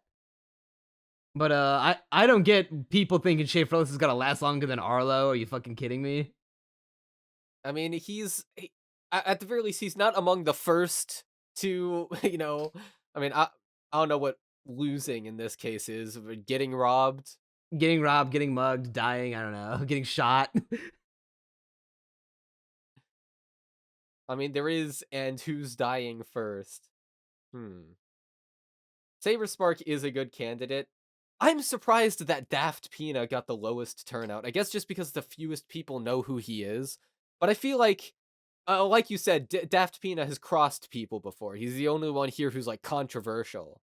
In any serious sense, at least. I feel like, once again, if he crosses the wrong guy, and he's not good at manipulating his way out of it, he's getting shot. Yeah. All right, so that's enough of that.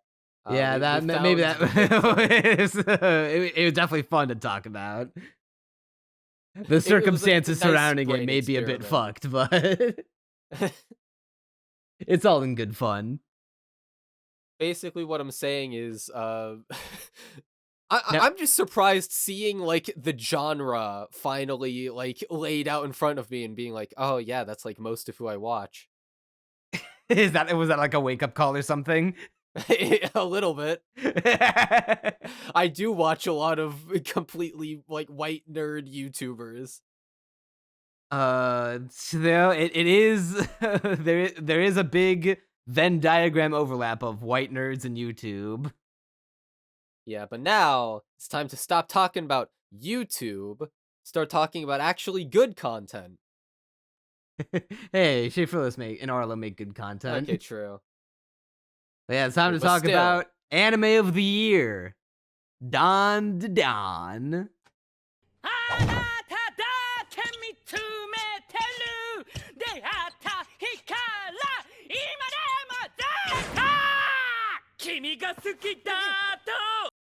It's damn good. So, so we're talking about just the last 3 episodes for these ones. We've got Mecha-Ude and Dandadan coming up. Dandadan first. Yeah. This was as great as it has been. Well, well, as a block of episodes, it's also not fair. It's only 3, but it wasn't as peak as the Silky stuff, but it continued Dandadan kinography. It is the weakest block of episodes in the show. Granted, it's also the shortest one we covered. It's mostly here for a few more one-off stories, and then at the end we get the big cliffhanger for season 2, which is announced and confirmed.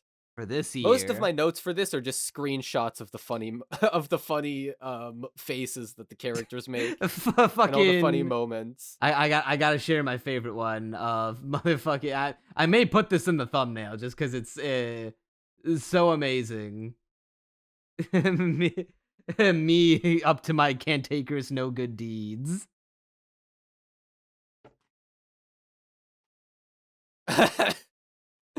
Yeah, that was a great one. There's also the expression that the new guy gives. I'm blanking on his name, Jiji. but Jiji.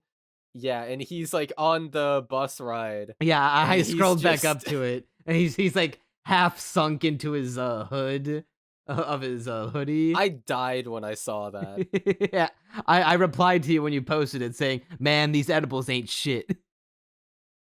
Which, by the way, so this is the last 2 episodes of this in particular are our introduction to this new character. What are your thoughts on him? I was worried at first because he did come off as a bit of a Zenitsu, in that he's kind of annoying, but the more you're around him, you get what he's like all about. And I love the joke behind him, how even though he's like conventionally handsome and attractive and athletic, he's a total fucking goober. He really I love his introduction to the class in episode 11 where the teacher's like, "Nah, his parents are in the hospital. I'm sure he's having a hard time. Just be nice to him." And then meanwhile, he's just like, "Oh no! Oh, you beautiful mistress, if I don't get your contact info, I'll die." I Come love on, how he's give always me- accompanied with air horns. Oh yeah, I love it. Just perfect sound design. I love how he said all the guys are jealous of him, all the girls are like enamored by him, even Momo's friends who are like judgmental of him at first, like he's like kind of you're too much, man, you're trying too hard, you're a bit OD. And then he goes up to the dark-skinned Gyaru and he's like, "Oh man, you're so beautiful though." And then she's like, "Wait a second, you're actually cool." I once again, like you, I was worried at first, but he's worked his way around to being a character I enjoy because when he just repeats it enough times, like just keeps being a goofy goober.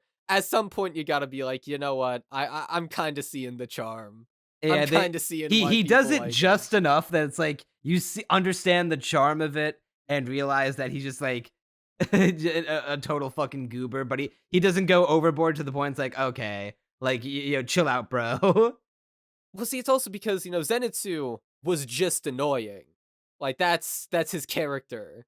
But with him, like he's annoying in a way that is funny, where he is like just trying as hard as possible to charm people in very obvious and transparent ways.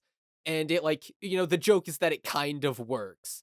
Just through sheer force of will, it does kind of work for him, and also through him just being handsome. And plot-wise, this is meant to give our main boy Okarun a rival in Momo's affection for the first time, which is shown hilariously through the episode of the random science statue that springs to life one day and starts running to his similarly science statue wife.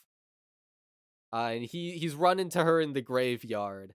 And first of all, hilarious episode. Well, first of all, it's a dump, not a graveyard. Dump, not graveyard. Why? I don't know why I said graveyard. I mean, it 'cause I is was where trash envisioning the goes dump to in my die. mind.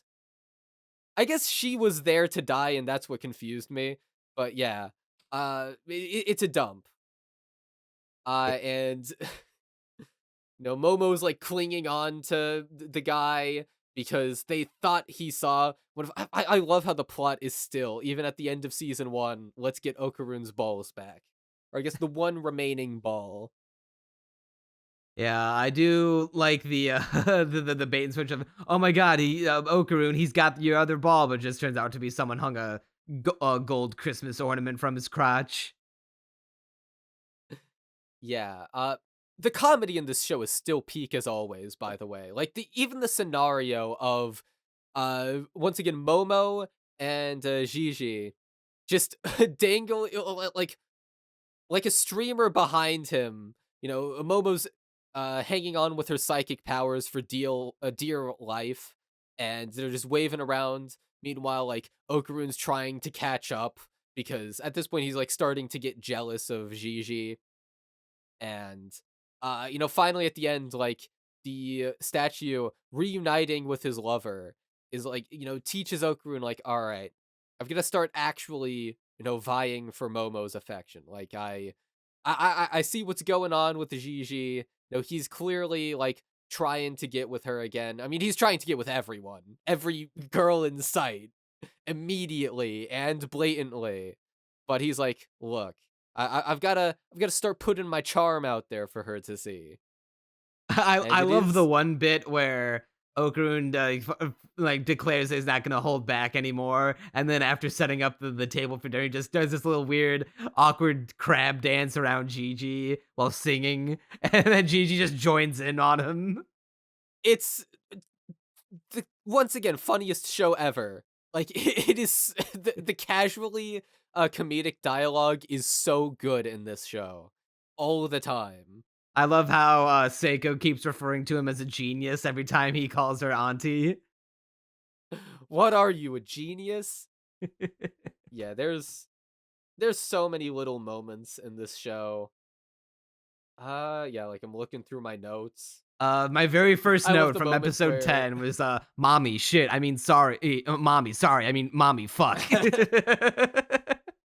I love how they're getting interrogated for the whole, like, nude in the hallway incident, and she's just for no reason. I still don't know why they did this other than it was funny to have this, like, the person interviewing them being like, are you being bullied, is like super, strict and like kind of She's like doming the other teachers. I couldn't tell if she was supposed to be like the school nurse or like the school disciplinary officer. I think disciplinary officer or both. Because she's dressed as like a dominatrix nurse. Yeah. Just which once is, again, for no reason. Which is a hilarious concept, and also then just begins punishing a teacher that interrupts them. And then just juxtaposes that with, listen, you kids can stay here if you ever feel like you need someone to talk to, if you're ever being bullied, come my way. I'll help you guys out as much as I can. And then after she leaves the room, just begins smacking the dude with her riding crop. I love the scene immediately afterwards where Momo's friends come in. And they set up like this little detective thing with the one girl, pulling up the red piece of paper. She's like a red trapper keeper. And just like, whoa. And she just, I love how they even treat it in universe, and like how the red lighting, they set up beforehand. She's just fanning herself with it. Then they put the spotlight on the one friend who's like doing all her little Sherlock Holmes bit. Then she puts the trapper keeper in front of the light to make it all red. And then they cut to her doing it and acknowledging that she's doing it. And she's like, whoa. Like, she's just a spur of the moment idea that she had. But I also, I love the punchline of this scene, because in any, shit tier anime, the punchline is, they're going to think they were having a threesome, because she's saying like 3 people, 1 boy, 2 girls. They're both jealous for the guy, and they're in, they end up in the halls nude together. What could this possibly mean? They're vying for his affection, and then it comes the punchline. And she comes to the best conclusion: nude gladiator combat for his affection. Man, I wish I had a couple bitches who would fight in the nude over me. I'm so glad it wasn't the obvious punchline of, oh, you were having a threesome, which is what any other shit anime would do. But no, it's the like completely stupid and idiotic and nonsensical misdirection of, oh, nude gladiator combat, obviously. Just of course. The humor's great, and once again, the chemistry between Momo and Okarun is some of the best I've ever seen. I love that they finally sort out the whole misunderstanding thing, and when Okarun confesses that he was trying to uh work out in secret so that Momo would think that he's cool. And then, he never outright says it's to protect her, but he just comes up with the well, not that this is a lie either, but that he wants to protect her to or rather he wants her to think that he's cool because he's a guy. And the fucking smile that Momo gives. Oh my I god. love that you sent it in hosts only, yeah. Love, pure love. This show just has so many good expressions in it, man. Like, it's stayed pretty damn consistent with the animation. Yeah, And no, art quality is there was always never a on dip. point. Yeah, it's just always, hitting those highs. Like, especially when it needs to. Like, obviously, episode 1 looks a little better than, the later episodes. Because they do flashback to it at one point, and I was like, oh yeah, like the first episode did have a bit more polish in its animation. But it never gets to a point where it's like super noticeable and jarring. It's always like just super consistent, super up there. It's one of the best looking, if not the best looking show to come out this year. I'm Like, very glad that's able to maintain its balance between plot and rom-com. I still love that that's the angle that they're going for. That this isn't just, a shonen story with like cool powers and shit. This is a romance first and foremost that happens to have shonen elements. Yeah, and they are still developing the romance in these episodes. Even if this is like the least plot heavy part of the show so far, it's still, we're building stuff up in the background. I will say the season does leave off at a bit of an inconvenient point. It's got that cliffhanger ending. Yeah, that's the one thing that's preventing me from giving this season a 10 out of 10 is that between I thought we were going to have a debate on it, but I was like, a part of it, I really want to give this a 10. The issue is I just watched an actual 10 out of 10. Which is Disappearance of Haruhi Suzumiya, which, by the way, I didn't get to talk about it earlier because we decided we weren't going to talk about anime because we spent too long talking about YouTube stuff. Watch it. Anyone on this podcast who hasn't seen it, watch Haruhi. Watch it just so you can get to Disappearance. I swear it's the best movie of all time. It's like beautifully animated through and through. It looks even better than Dandadan because it's Kyoto Animations. That's like, not that there's any like reasonable comparison to be made between the two, but I just need it out there that this is one of the greatest things I've ever seen. Genuinely a masterpiece, 10 out of 10. Only one problem that I had with it, and it wasn't even a big deal. Okay, rant over. Also, never mind, there's like a 40-minute rant I have about it on my second channel that you should go listen to right now. The spoiler-free section only. I'm not sure if you listened to any of that, Neon. I did not listen to the spoiler section. Good. They're like, it's great. I'll just say this. It has one of the best twists I have seen in any piece of media ever. And when I realized what it was going for, I instantly knew, like, this is a 10. It has to be. If you're going to do something that masterfully set up and executed, like, I was in awe at how good it was. Okay, rant over. Yeah, so yeah, back for what we were saying before. It's I was close to giving it a 10, but with the way that like these last few episodes were set up, it feels like this is an Oshinoko situation where and granted, I think you were higher on what score did you give the first season of Oshinoko? I gave the first season a 9, and the second season also a 9, just a higher 9. Yeah, so it was a situation like that where it felt like we're doing a lot of setup, and now that we have the setup all out of the way, we have all of our characters in place. We've got Jiji as like he's gonna probably get whatever power he's going to get if we're following trends here. He's gonna get his ability, and then we're gonna have guys like Taro on our side, guys like the Mantis Shrimp, who is now on our side because gave him a cow. And I love how the show found the weirdest possible explanation to have a cow get taken by a UFO. That's just great.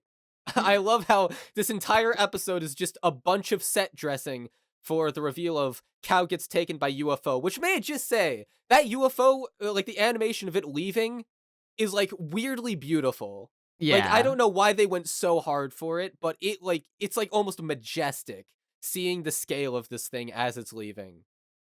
God, like this show looks so good. Yeah, it looks amazing. It feels like now that we've gotten all the setup out of the way, next season is when shit's gonna go crazy. Yeah, I feel like the main thing, once again, it's the cliffhanger ending that really just made me. I'm not gonna lie, it's kind of cringe. I'll say it, and the reason why is It's cringe to do a there's cliffhanger specific ending on reason. season 1 of a show. That's like not Well, like it's not even just that, but that the question, right? So there's a bunch of ghosts that enter the hot spring with Momo because, they're pervert ghosts or whatever. I'm not sure where exactly it's going for it, but they're clearly I think they're setting it up for a misdirection personally, but the ghosts say like, "Oh, have you ever heard of I think it's crocodiles? They're people who go to mixed gender hot springs to prey on women." And then immediately start approaching her and knock her into the water. And I vehemently hate that the cliffhanger for the season. Well, is one of two Momo going to get cliffhangers. raped or not? I am like that. I'm not gonna lie, right? Everything up to that point, I might have. I'm not sure if I still would have given it a 10 because it is the weakest stretch of the season, and it feels like we're about to get into the key, like true Kino. But that just put a sour taste in my mouth. I'm not gonna lie. That Like, yeah, you that's a already really know that that's a topic that I don't deal well with, but for that to be the cliffhanger, for that to be the thing that's gonna be on my mind, will Momo get raped? What? I feel like that should have been reserved for season 2. Like, start off season 2 with that question so we can get it answered immediately, so that we don't have to yeah. have it lingering in the back of our minds. Just set it like it would have been way better to just set up the thing with the room and maybe like start with like just tease at the ghosts like maybe approaching the hot spring or whatever, like at most. Just be I like, feel oh, like there's like gonna be some kind of encounter here. yeah, I feel like starting this last episode 12 should have been the season premiere of season 2 where we start cleanly into this arc of this haunted house because clearly that Yeah. there with all the setup they've done and how I do like this character aspect of Jiji where I feel like they're gonna do a thing where he's like the reason that he's such a goober is because he is using like humor to distract himself from the never-ending nightmare of this ghost that's haunting him that I hospitalizes his love the scene parents. where he's like, crap, like another night where I'm not gonna sleep. Because he just always sees this ghost haunting him. And it's like that was powerful. That made me really want to like figure out what Gigi's deal is. Yeah, But I like don't know, man. Like my working any other theory is cliffhanger, he's using man. humor as a coping mechanism. Yeah, I think that's a good theory and probably what they're going for. And if so, makes him a really interesting character. Like I do I'm starting to have a soft spot in my heart for Gigi. Yeah, but I feel like once he's gonna have like his own Ira Shiratori moment. Maybe not quite on the level of Acrobat Silky and that story, but maybe something similar. And then he's gonna get his inevitable power. He's gonna become part of the group. Yeah, I'm looking forward to season 2. This is definitely one of the higher 9 out of 10s I've given. Yeah, I am also bummed, by the It's way, that Ira did not join the gang on this. I was also bummed. I was like, okay, I get it. You're setting up this new character, but I was like, I love Aira. I love her so I've much. grown more and more attached to Ira the more the show's gone on. I think it's mostly due to her performance. I love her voice actor. She gives such a Same. every time she talks, it's like she it's like the voice of someone who is knowingly putting on an airheaded voice, even though even though she thinks that she's manipulating people, and to an extent she is. She's actually just kind of an airhead in real life. Yeah, like she now that you mention it, like there is that level of her character where she's like, pretending to be airheaded, but then continually misunderstands, like, oh, Okarun, it just, I know it's not supposed to work between a human and a demon, but I really love you, Okarun. Yeah.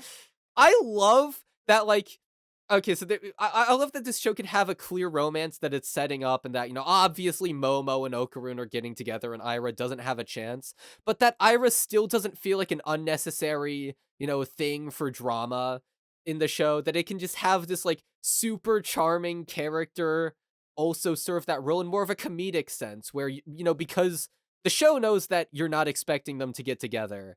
And so it just uses that to be like the funniest running gag ever and I make you love Aira. I have a theory of why she was probably chosen not to be included in this arc. And that's probably because they want to save like more interactions between Aira and Jiji later down the line for twofold. One, probably because this arc is probably going to focus on like the love triangle between Okarun, Momo, and Jiji.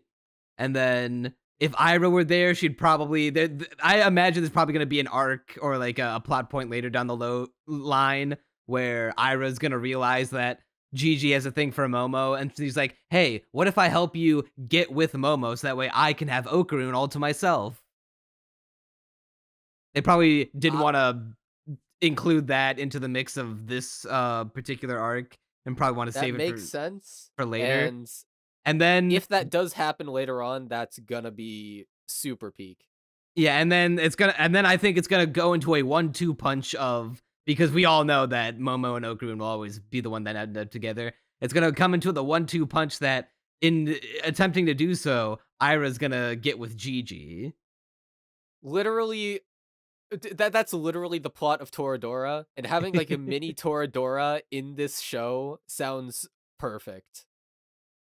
It just makes too much sense to me. Especially if they go with what I think might happen, in that in the why am I blanking? Okarun and Aira have the transformation powers, whereas fucking Momo and Jiji will probably get like, Gigi's probably gonna get psychic powers similar to what Momo does, but not like an exact copy. Yeah. Like he won't get a transformation, he'll probably get psychic abilities. That makes sense as well. Yeah, so overall, goated. Absolutely goated. Although, Neon, you said, to start the section off, you said anime of the, did you say season or year? Anime of the year. Well, actually, so how come this is a 9 and Oshinoko season 2 is a 10? Well, anime of the year in the sense of it's like, if we're talking new anime, then yes, because okay, yeah, because as you pointed out, I did like season 2 of Oshinoko better than this overall. I actually I think this is better than Oshinoko season 2. I really do. I feel like, yeah, the character chemistry, like, yeah, obviously they're going for different things, but I feel like what separates Oshinoko and Dandadan for me, at least season 2, is that season 2 of Oshinoko had so many back-to-back-to-back highlights and, peak kinography moments, whereas Dandadan, it never dips in quality, but, there's some parts that are more exciting than others, like, the peak of the show is Acrobatic Silky. I don't think that could be debated. In terms of, like, raw emotions, certainly, but I actually think the most impressive thing about it is literally, like, the moment-to-moment character chemistry, where I think this has, like, some of the best, once again, some of the best dialogue in fiction. Like, the casual dynamic is just perfect. Yeah, and I on that aspect, even though I'd think it was also done really well in Oshinoko, for the more comedy-centric series that is Dandadan, I think it does have the edge in that front. I just think that when it comes to like its story and its drama, I think Oshinoko does it better. Granted, season 2 has the benefit of season 1's setup, which is why I say that I think season 2, I would not be surprised if I end up giving it a 10 out of 10 based on what content is in it. Because it feels like Yeah, we've same got here. season 1, we've got the setup done. We've established characters. Season 2, maybe there'll be a central villain established. I don't know if like That would if be this nice. if there was this is the kind of show that'll have a recurring villain. The closest thing we've got to a recurring villain is Turbo Granny, who's basically mostly on our side now, and the Serpo aliens, the Bad Touch aliens. Yeah. But Overall, the moral of the story is that you should watch Disappearance of Haruhi Suzumiya you should watch Oshinoko season 2 and Dandadan. and Disappearance of Haruhi Suzumiya. Neon, I'm telling you, it's the best movie ever. I don't doubt that it's perfect. good. My issue is that I have to watch multiple seasons of Haruhi to understand it and True. appreciate it. True. They're still good though. I'm telling you, Neon. I've been thinking about this movie nonstop since I watched it. That should put it So into what you're perspective. telling me is for that you. the video is coming soon. It's not. Come on. Granted, the closest I got to going back to AniTube was thinking, man, I could make like a 30-minute video on this movie easily. But then I'm just maybe you thinking should to do myself, that. and I'm like, I already did the rant. The rant is probably the best you're getting, which got to all of the points I would have made in that video anyway. Yeah, but you can actually like script them out and flesh them out.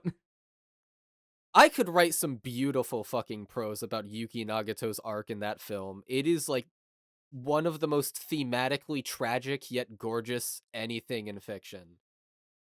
Basically watch it. Also watch Dandadan. It's like, I don't know, it's kind of mid by comparison, but it's still pretty good. Is it? I would say mid by comparison. It's great. It's great. There, two goats are coexisting here. I'm pulling your leg, but yeah, like if we're talking just like it's original great. standout anime, then or standalone anime rather, then Dandadan would be my anime of the year. Otherwise, because like my Same here. my only problem with like giving a sequel season an anime of the year nod is saying that because like then it's like in order to watch it, you need to watch season 1, and at that point, you know, I think I've talked about this before, but like an issue that I have with anime consumption is that people treat the seasons as like separate shows almost when they're just supposed to be seasons of one uniform show.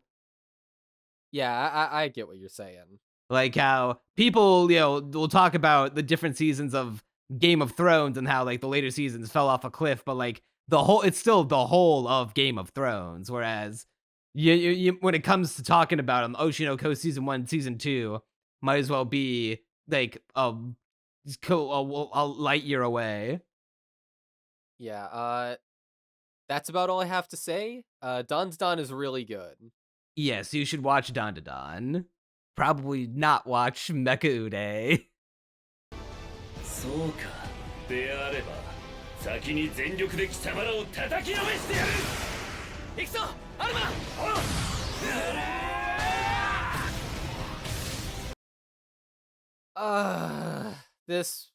It started out with so much promise, Neon. It's it was definitely most disappointing thing I've watched in a while.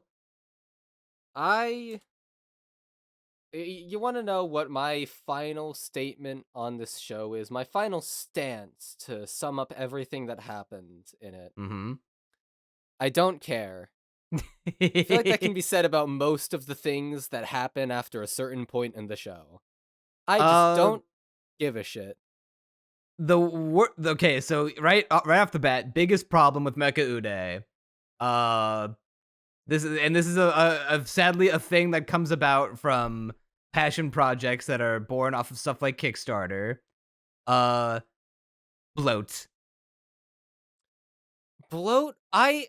I get what you're saying, and I do agree, but I think I would also describe it ironically, like paradoxically, as there's too few episodes.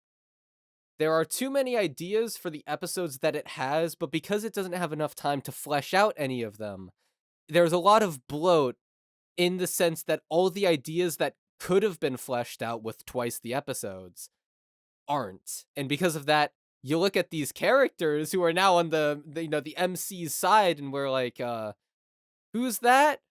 Oh yeah, you're from like that one episode. Okay, the What one is your guy, character again? the one guy who was fighting Aki, and his entire thing was that he was only doing it for money and didn't care. And What they're happened to similar him? I my completely feelings. forgot about Yeah. him. I was thinking about him because he was one of the most memorable random Oh my side god, I characters that got completely forgot introduced. about him. Yeah, he just doesn't come back. He was literally there for no reason. Wow, you're Instead of- absolutely right. Instead of focusing on a few characters that the audience cares a lot about, like, any show with 12 episodes would do, it instead has a bunch of characters that don't have any screen time, and that you just look at and you're like, who? Oh yeah, you were in one scene a few episodes ago. Am I supposed to care? Alright, so first of all, immediately, the twist that started off this block of episodes was that Yakumo is back, and he's being controlled by the other Mecha-Ude that was with, fucking Adama back in the day. His name is Immediate Fist. problem. Fist, yeah. Immediate problem. Yakumo is not alive. What the fuck? Okay, so, like, from a plot sense, it makes, enough sense, right?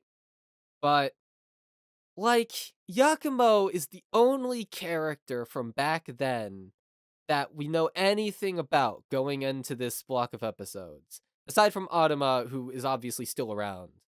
But we got how much development of Fist? Like, none? We at least know something about Yakumo. So my thought process was, okay, Yakumo, it's still an underdeveloped twist, especially because the leader who he actually is / isn't because he's being controlled by Fist. It was still an underdeveloped twist, but at least we knew who Yakumo was on a basic level. And then we immediately get told, no, he's actually dead, and I'm just controlling his corpse. And I'm like, okay, why should I care then? What do you have to offer then? Like, at least Yakumo is a character. At least he has the capability of being, like, an okay twist villain. Not a good one, because, once again, still very underdeveloped, but at least it would be...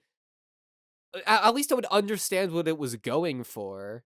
But instead, we immediately get told, oh, I'm actually a character you don't know anything about. And I'm like, okay. Well, then why are you the twist villain then? Because he was Alma's brother, and he knew the story of Aldera, and how they were the cause of the accident that killed Yakumo and Tsukihito.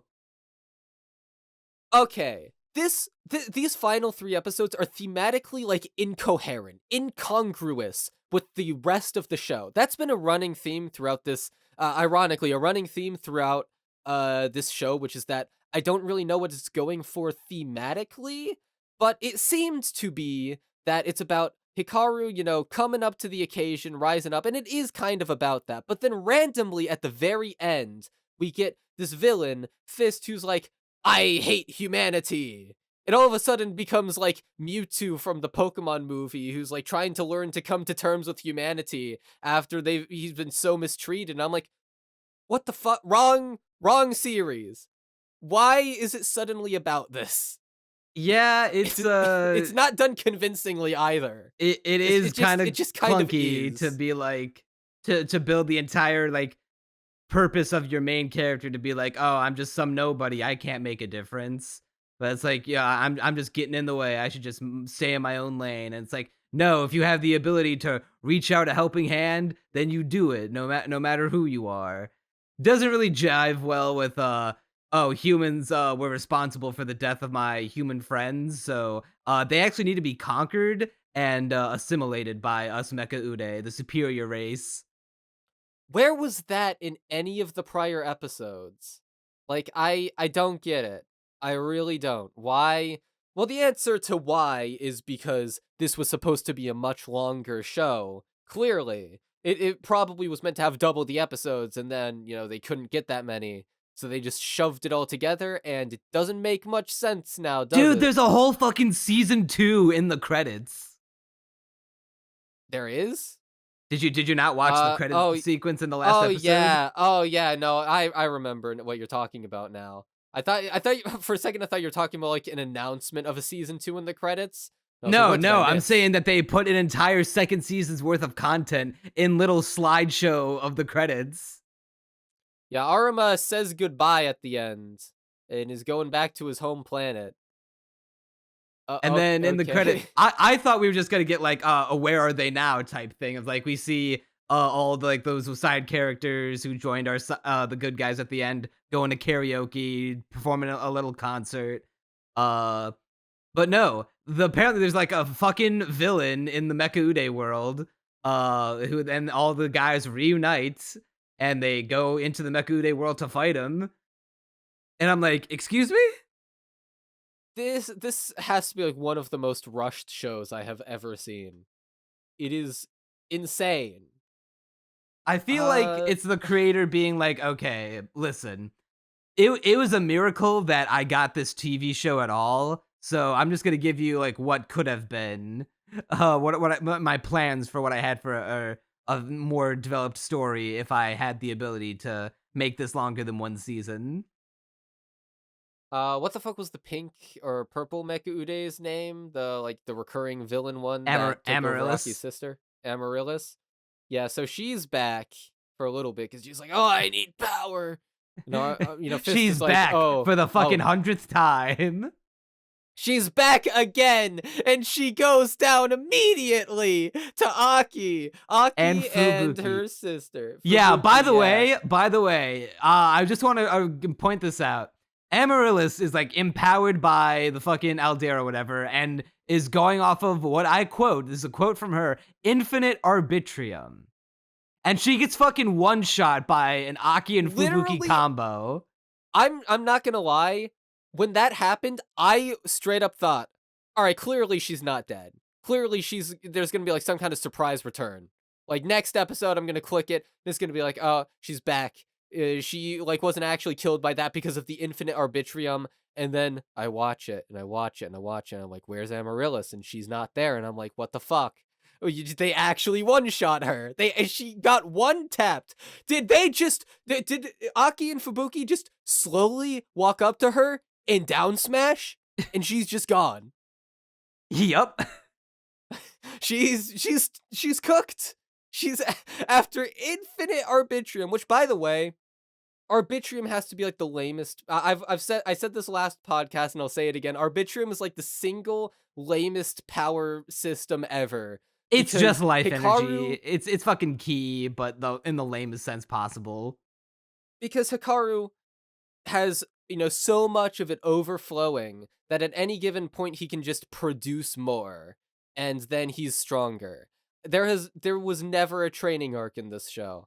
There's more training in Dandadan than there is in this show, and Dandadan hasn't had anything like nearly as climactic as this show attempts to be. Like there's no like fucking fate of the world in the balance, and it still has time to show Okarun training. Like even Dandadan got to it, and that's like mostly a comedy. And this show somehow didn't get to it.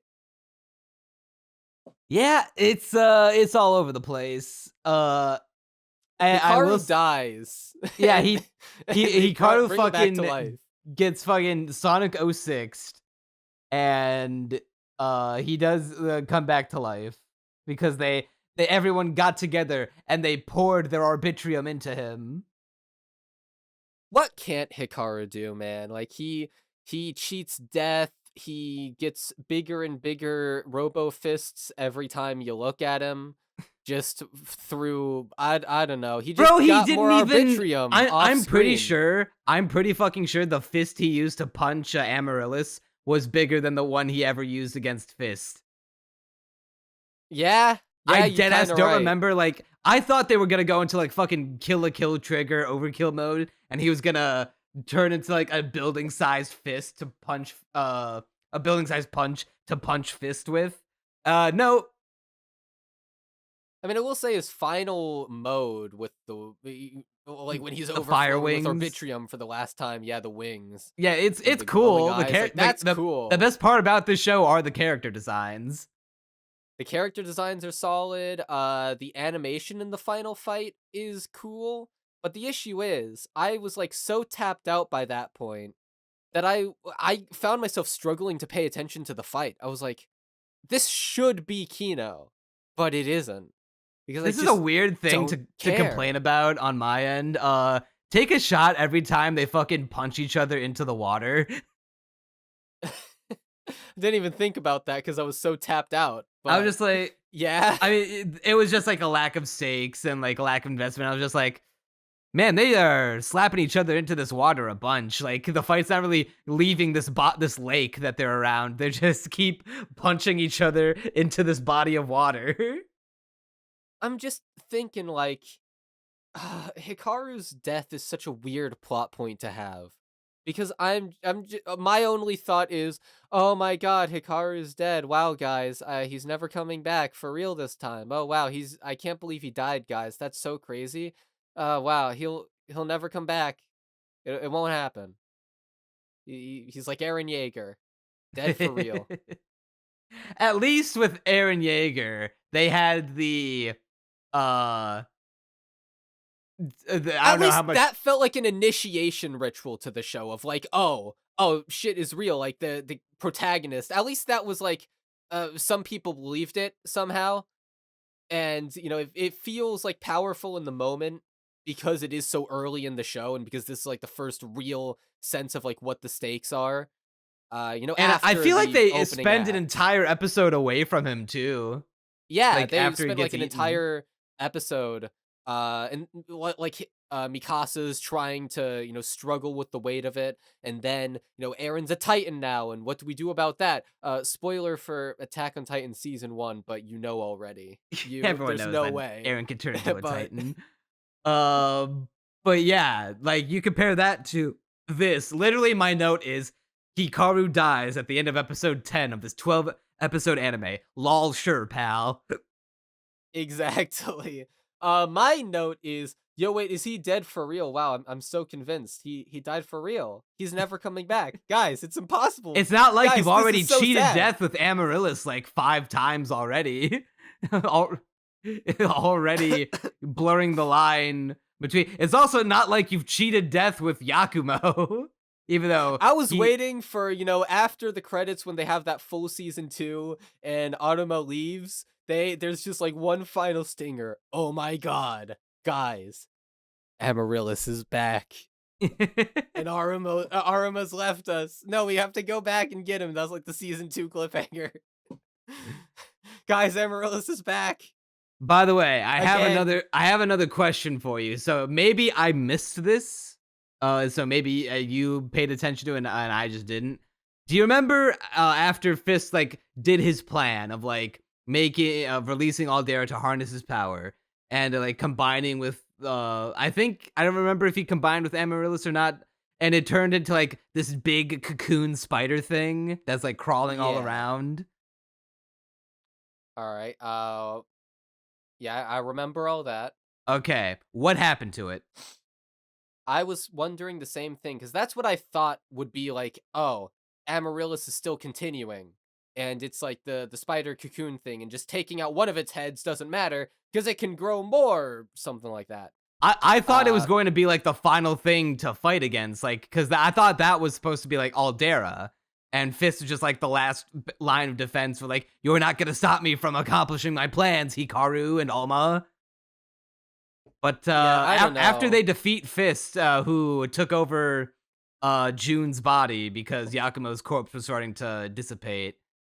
By the way, I will say though, give it props. June possessed Fist, or no, rather, Fist possessed June. Looks fucking badass.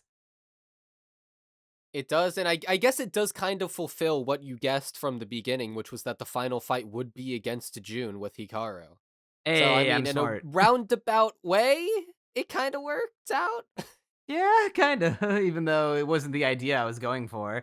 Uh, yeah. What the fuck happened to the cocoon spider thing? Like, was it actually Maybe something else, or did it get absorbed by Fist?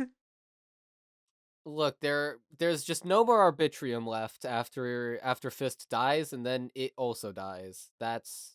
It's canon.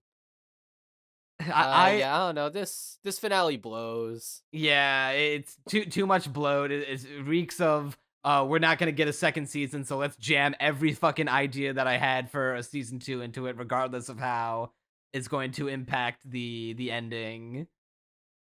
And Genuinely, like, if it had more time to flesh out any of these ideas, or if the creators decided, like, okay, we'll only focus on what is absolutely relevant to tell the story, it could have been good. Because the crazy thing is, like, you look at those first few episodes, oh my god, they're so good, there's so much charm in every little scene, and then you get to the end and you're like, it's just an incomprehensible mess of concepts that don't mesh together at all. yeah, it's so disappointing to go from the first episode. Back in the seasonal podcast, we were gassing the shit out of it, being like, "Oh, dude, this is like one of the most underrated anime of the season. Could be like a dark horse, a hidden gem of the year." And then it turned out to be, oh, it peaked. It peaked at, like, the first few episodes, and then after that, Yeah, there's a yeah, massive it disappointment. I don't know, what score are we feeling? Because Uh, I've been I kinda turned on this show for a while now. I gave it a 5. Like, it's as an entire package, like, it's okay. I still thought it was a bit of a breath of fresh air compared to like your typical anime, but as a whole show, it's like hard to recommend. Like, it's more of like it's an interesting passion project more than it is like a show that you would like, a good show. Yeah, I mean, I can still recommend those first few episodes. I mean, not really, because then you're gonna, be like, "Oh, these are good, I'm gonna watch the rest of the show," and then you watch the rest of the show and it's not good. But they're still good episodes. So I guess 5 is appropriate. I'm probably gonna ditto that, but it's just disappointing, man. Could have Yeah. been so much more. Also, what one last thing. Fist's motivation. I love how they point out in universe that Fist's motivation is kind of contradictory, where it's he was tormented by his lust for revenge in the name of Tsukihito because he found out that uh the elder Yakumo and Tsukihito's elders rigged their research to sabotage their experiments on Aldera to harness his power, and that's what caused them both to explode and die. But in his dying his dying moment, Tsukihito ripped him Fist off his own body, who was keeping him alive, and he placed himself onto Yakumo's corpse to be like, "Please carry on and keep him safe in the name of brotherhood and our friendship." And so, Fist was like, "Dang, why did he make me do that when humans are the reason that he died in the first place?" Yeah, I mean, I like that element of his character, I guess. It's just, like, not fleshed out. I just hate that it's like you had 100 years to think about that, and this is now all of a sudden it's like brought to the forefront of, maybe there is a contradiction here. When you put it like that, it is a little, like, I don't know. I don't know. You had 100 years. You formed a group of people who worked with their Mecha-Ude, who treat them as equals and not as tools, to fight against people who capture Mecha-Ude and use them as tools. And that's the conclusion you still come to. I'm not gonna lie, I've so forgot that he was a twist villain that I wasn't even taking that into consideration in terms of his motivations. Yeah, what the fuck was his plan? He he His literally set up this entire organization to disprove himself and then didn't think about it, I guess. Yeah, what? Okay, now that you've mentioned it, what the fuck was his plan? I Why mean, why did he his do all final that? plan was to use Aldera to travel back to the Mecha-Ude homeworld to save it, and then also conquer the human world, I guess, because he was like, humans are so far beneath us and are, clearly shown to be so evil towards each other that we should just conquer them because we're better than you. Yeah, but it feels weird to have the entire organization he creates that's like, we're gonna treat each other as equals, yeah. Then Hikaru at the end is like, don't you see the flaw in your logic? And he's like, oh yeah, there is a flaw in my logic. Huh, never thought about that. Have you considered shut up? Have you considered your mom? Yeah. Maybe I would have bumped the show up a point if he had retorted with that. I would have been tempted as well. That would have been killer. But yeah, 5 out of 10, big disappointment. Hopefully whoever was the original creator of Mecha-Ude, I don't have their name in front of me, but hopefully they move on to bigger and better things. Yeah, they do have good ideas. It's just not, the execution isn't there for the amount of episodes this had. It's a bit of a sour note to end the current final episode of Castaway anime with, but so it's just how it's gotta be. Hey man, we had peak fiction in terms of Dandadan. We talked about YouTube for way too long. The 7,453rd time. We had a 3x3 of YouTubers that wouldn't survive in the hood. Honey got sued.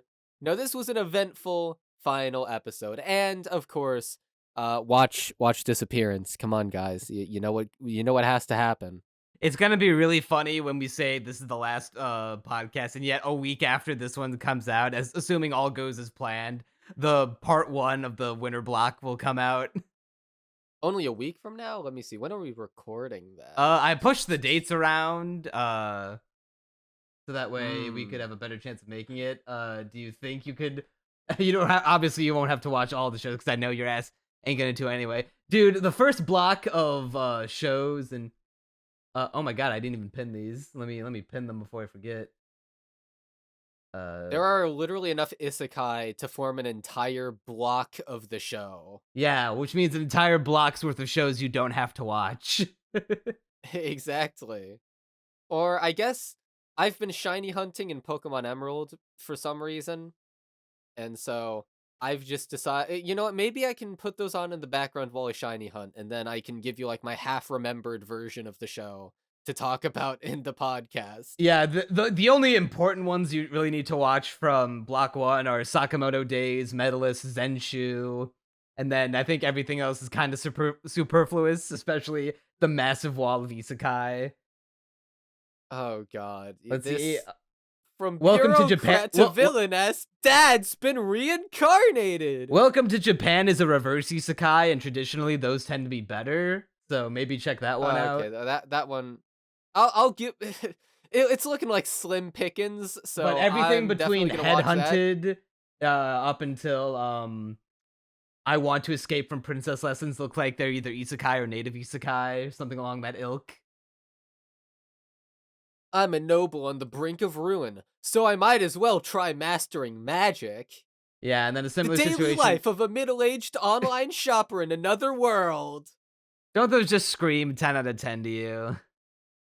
I don't know, man. Like, those ones weren't doing it for me, but if we look in the second block, let me tell you, even given the worthless appraiser class, I'm actually the strongest. I'm personally gassing that. I just read that title. I think it has potential, personally. I did do a cool thing. I thought that I made the very last show that we talk about before we actually go into the real hiatus. The TV version of Sarairo Utility. Wait, it actually came out! Yeah, it's this season. I just read that. We're coming full circle, baby. Definitely watching that. We're coming full circle. Cool. From entire season redeemed. Yeah, we included it in the very first seasonal podcast that we did together, and now it's coming full circle. Actual insanity, yeah. I'll make room to watch that. Yeah, there's I'll also really make only sure to like give room to probably watch less than 10 Appraiser shows you Class. actually need to watch. I can't wait for. We watched every seasonal anime, and then people click on it. So anyway, we didn't watch the Isekai. Oh, don't worry. Oh, by the way, it's like half the season. I'll have tried my best to give them each the 5-minute skim.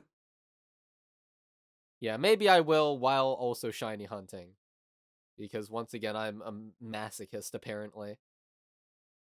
Yeah, it's been a good ride, but this isn't goodbye. This is just farewell for now, because we don't want to. For now. It's seasonals not. Are still coming. Yeah, it's not a big secret in Bagel Cord what the plans for the podcast are, but let's just say we've got a big project coming in 2025. One might even call it Project 2025. There may or may not be a channel on this server called Project 2025. Let's just say Trump's not the only one moving into a house soon. I feel like you gave it away with that. Well, you know what? Maybe I did. I don't know. Maybe there's enough ambiguity. Well, there's not even a guarantee that's going to be the thing that happens. So, we appreciate all the viewers who have watched us over the years, whether you've been a long-time viewer or this is even by chance your first episode of Castaway Anime. We're not going away forever. We're just taking a break so Crunchy can focus on his channel and I can focus on mine. Maybe I'll finally put out a fucking video. I say for the 100th time. If you don't put out a video by the end of this month, I will laugh my ass off. Not doing well. You know what? In retrospect, I probably shouldn't have said January. I probably should have said February because I still have to edit the fucking winter podcast, and then I'll be free from Castaway Anime for the 3-month period of time. You're not the only one. I probably shouldn't have said January 31st as a release date for my video either, because that's borderline impossible. Yeah, unless I grind. Maybe I can just grind really hard. I mean, you said you work 6 days a week for nearly 8 hours a day, so that's like 45 hours a week? Yeah, something like that. 45, 46, around that ballpark. Yeah, you should be able to crank it out in that time. You would be surprised. If I had that kind of time, maybe I'd be able to crank out a video. Unfortunately, I have to dedicate 40 hours a week to work.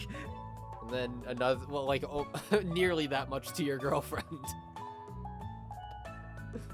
Look, all I'm gonna say is that if I had a girlfriend taking me to Disney as often as yours seems to, I would never get anything done.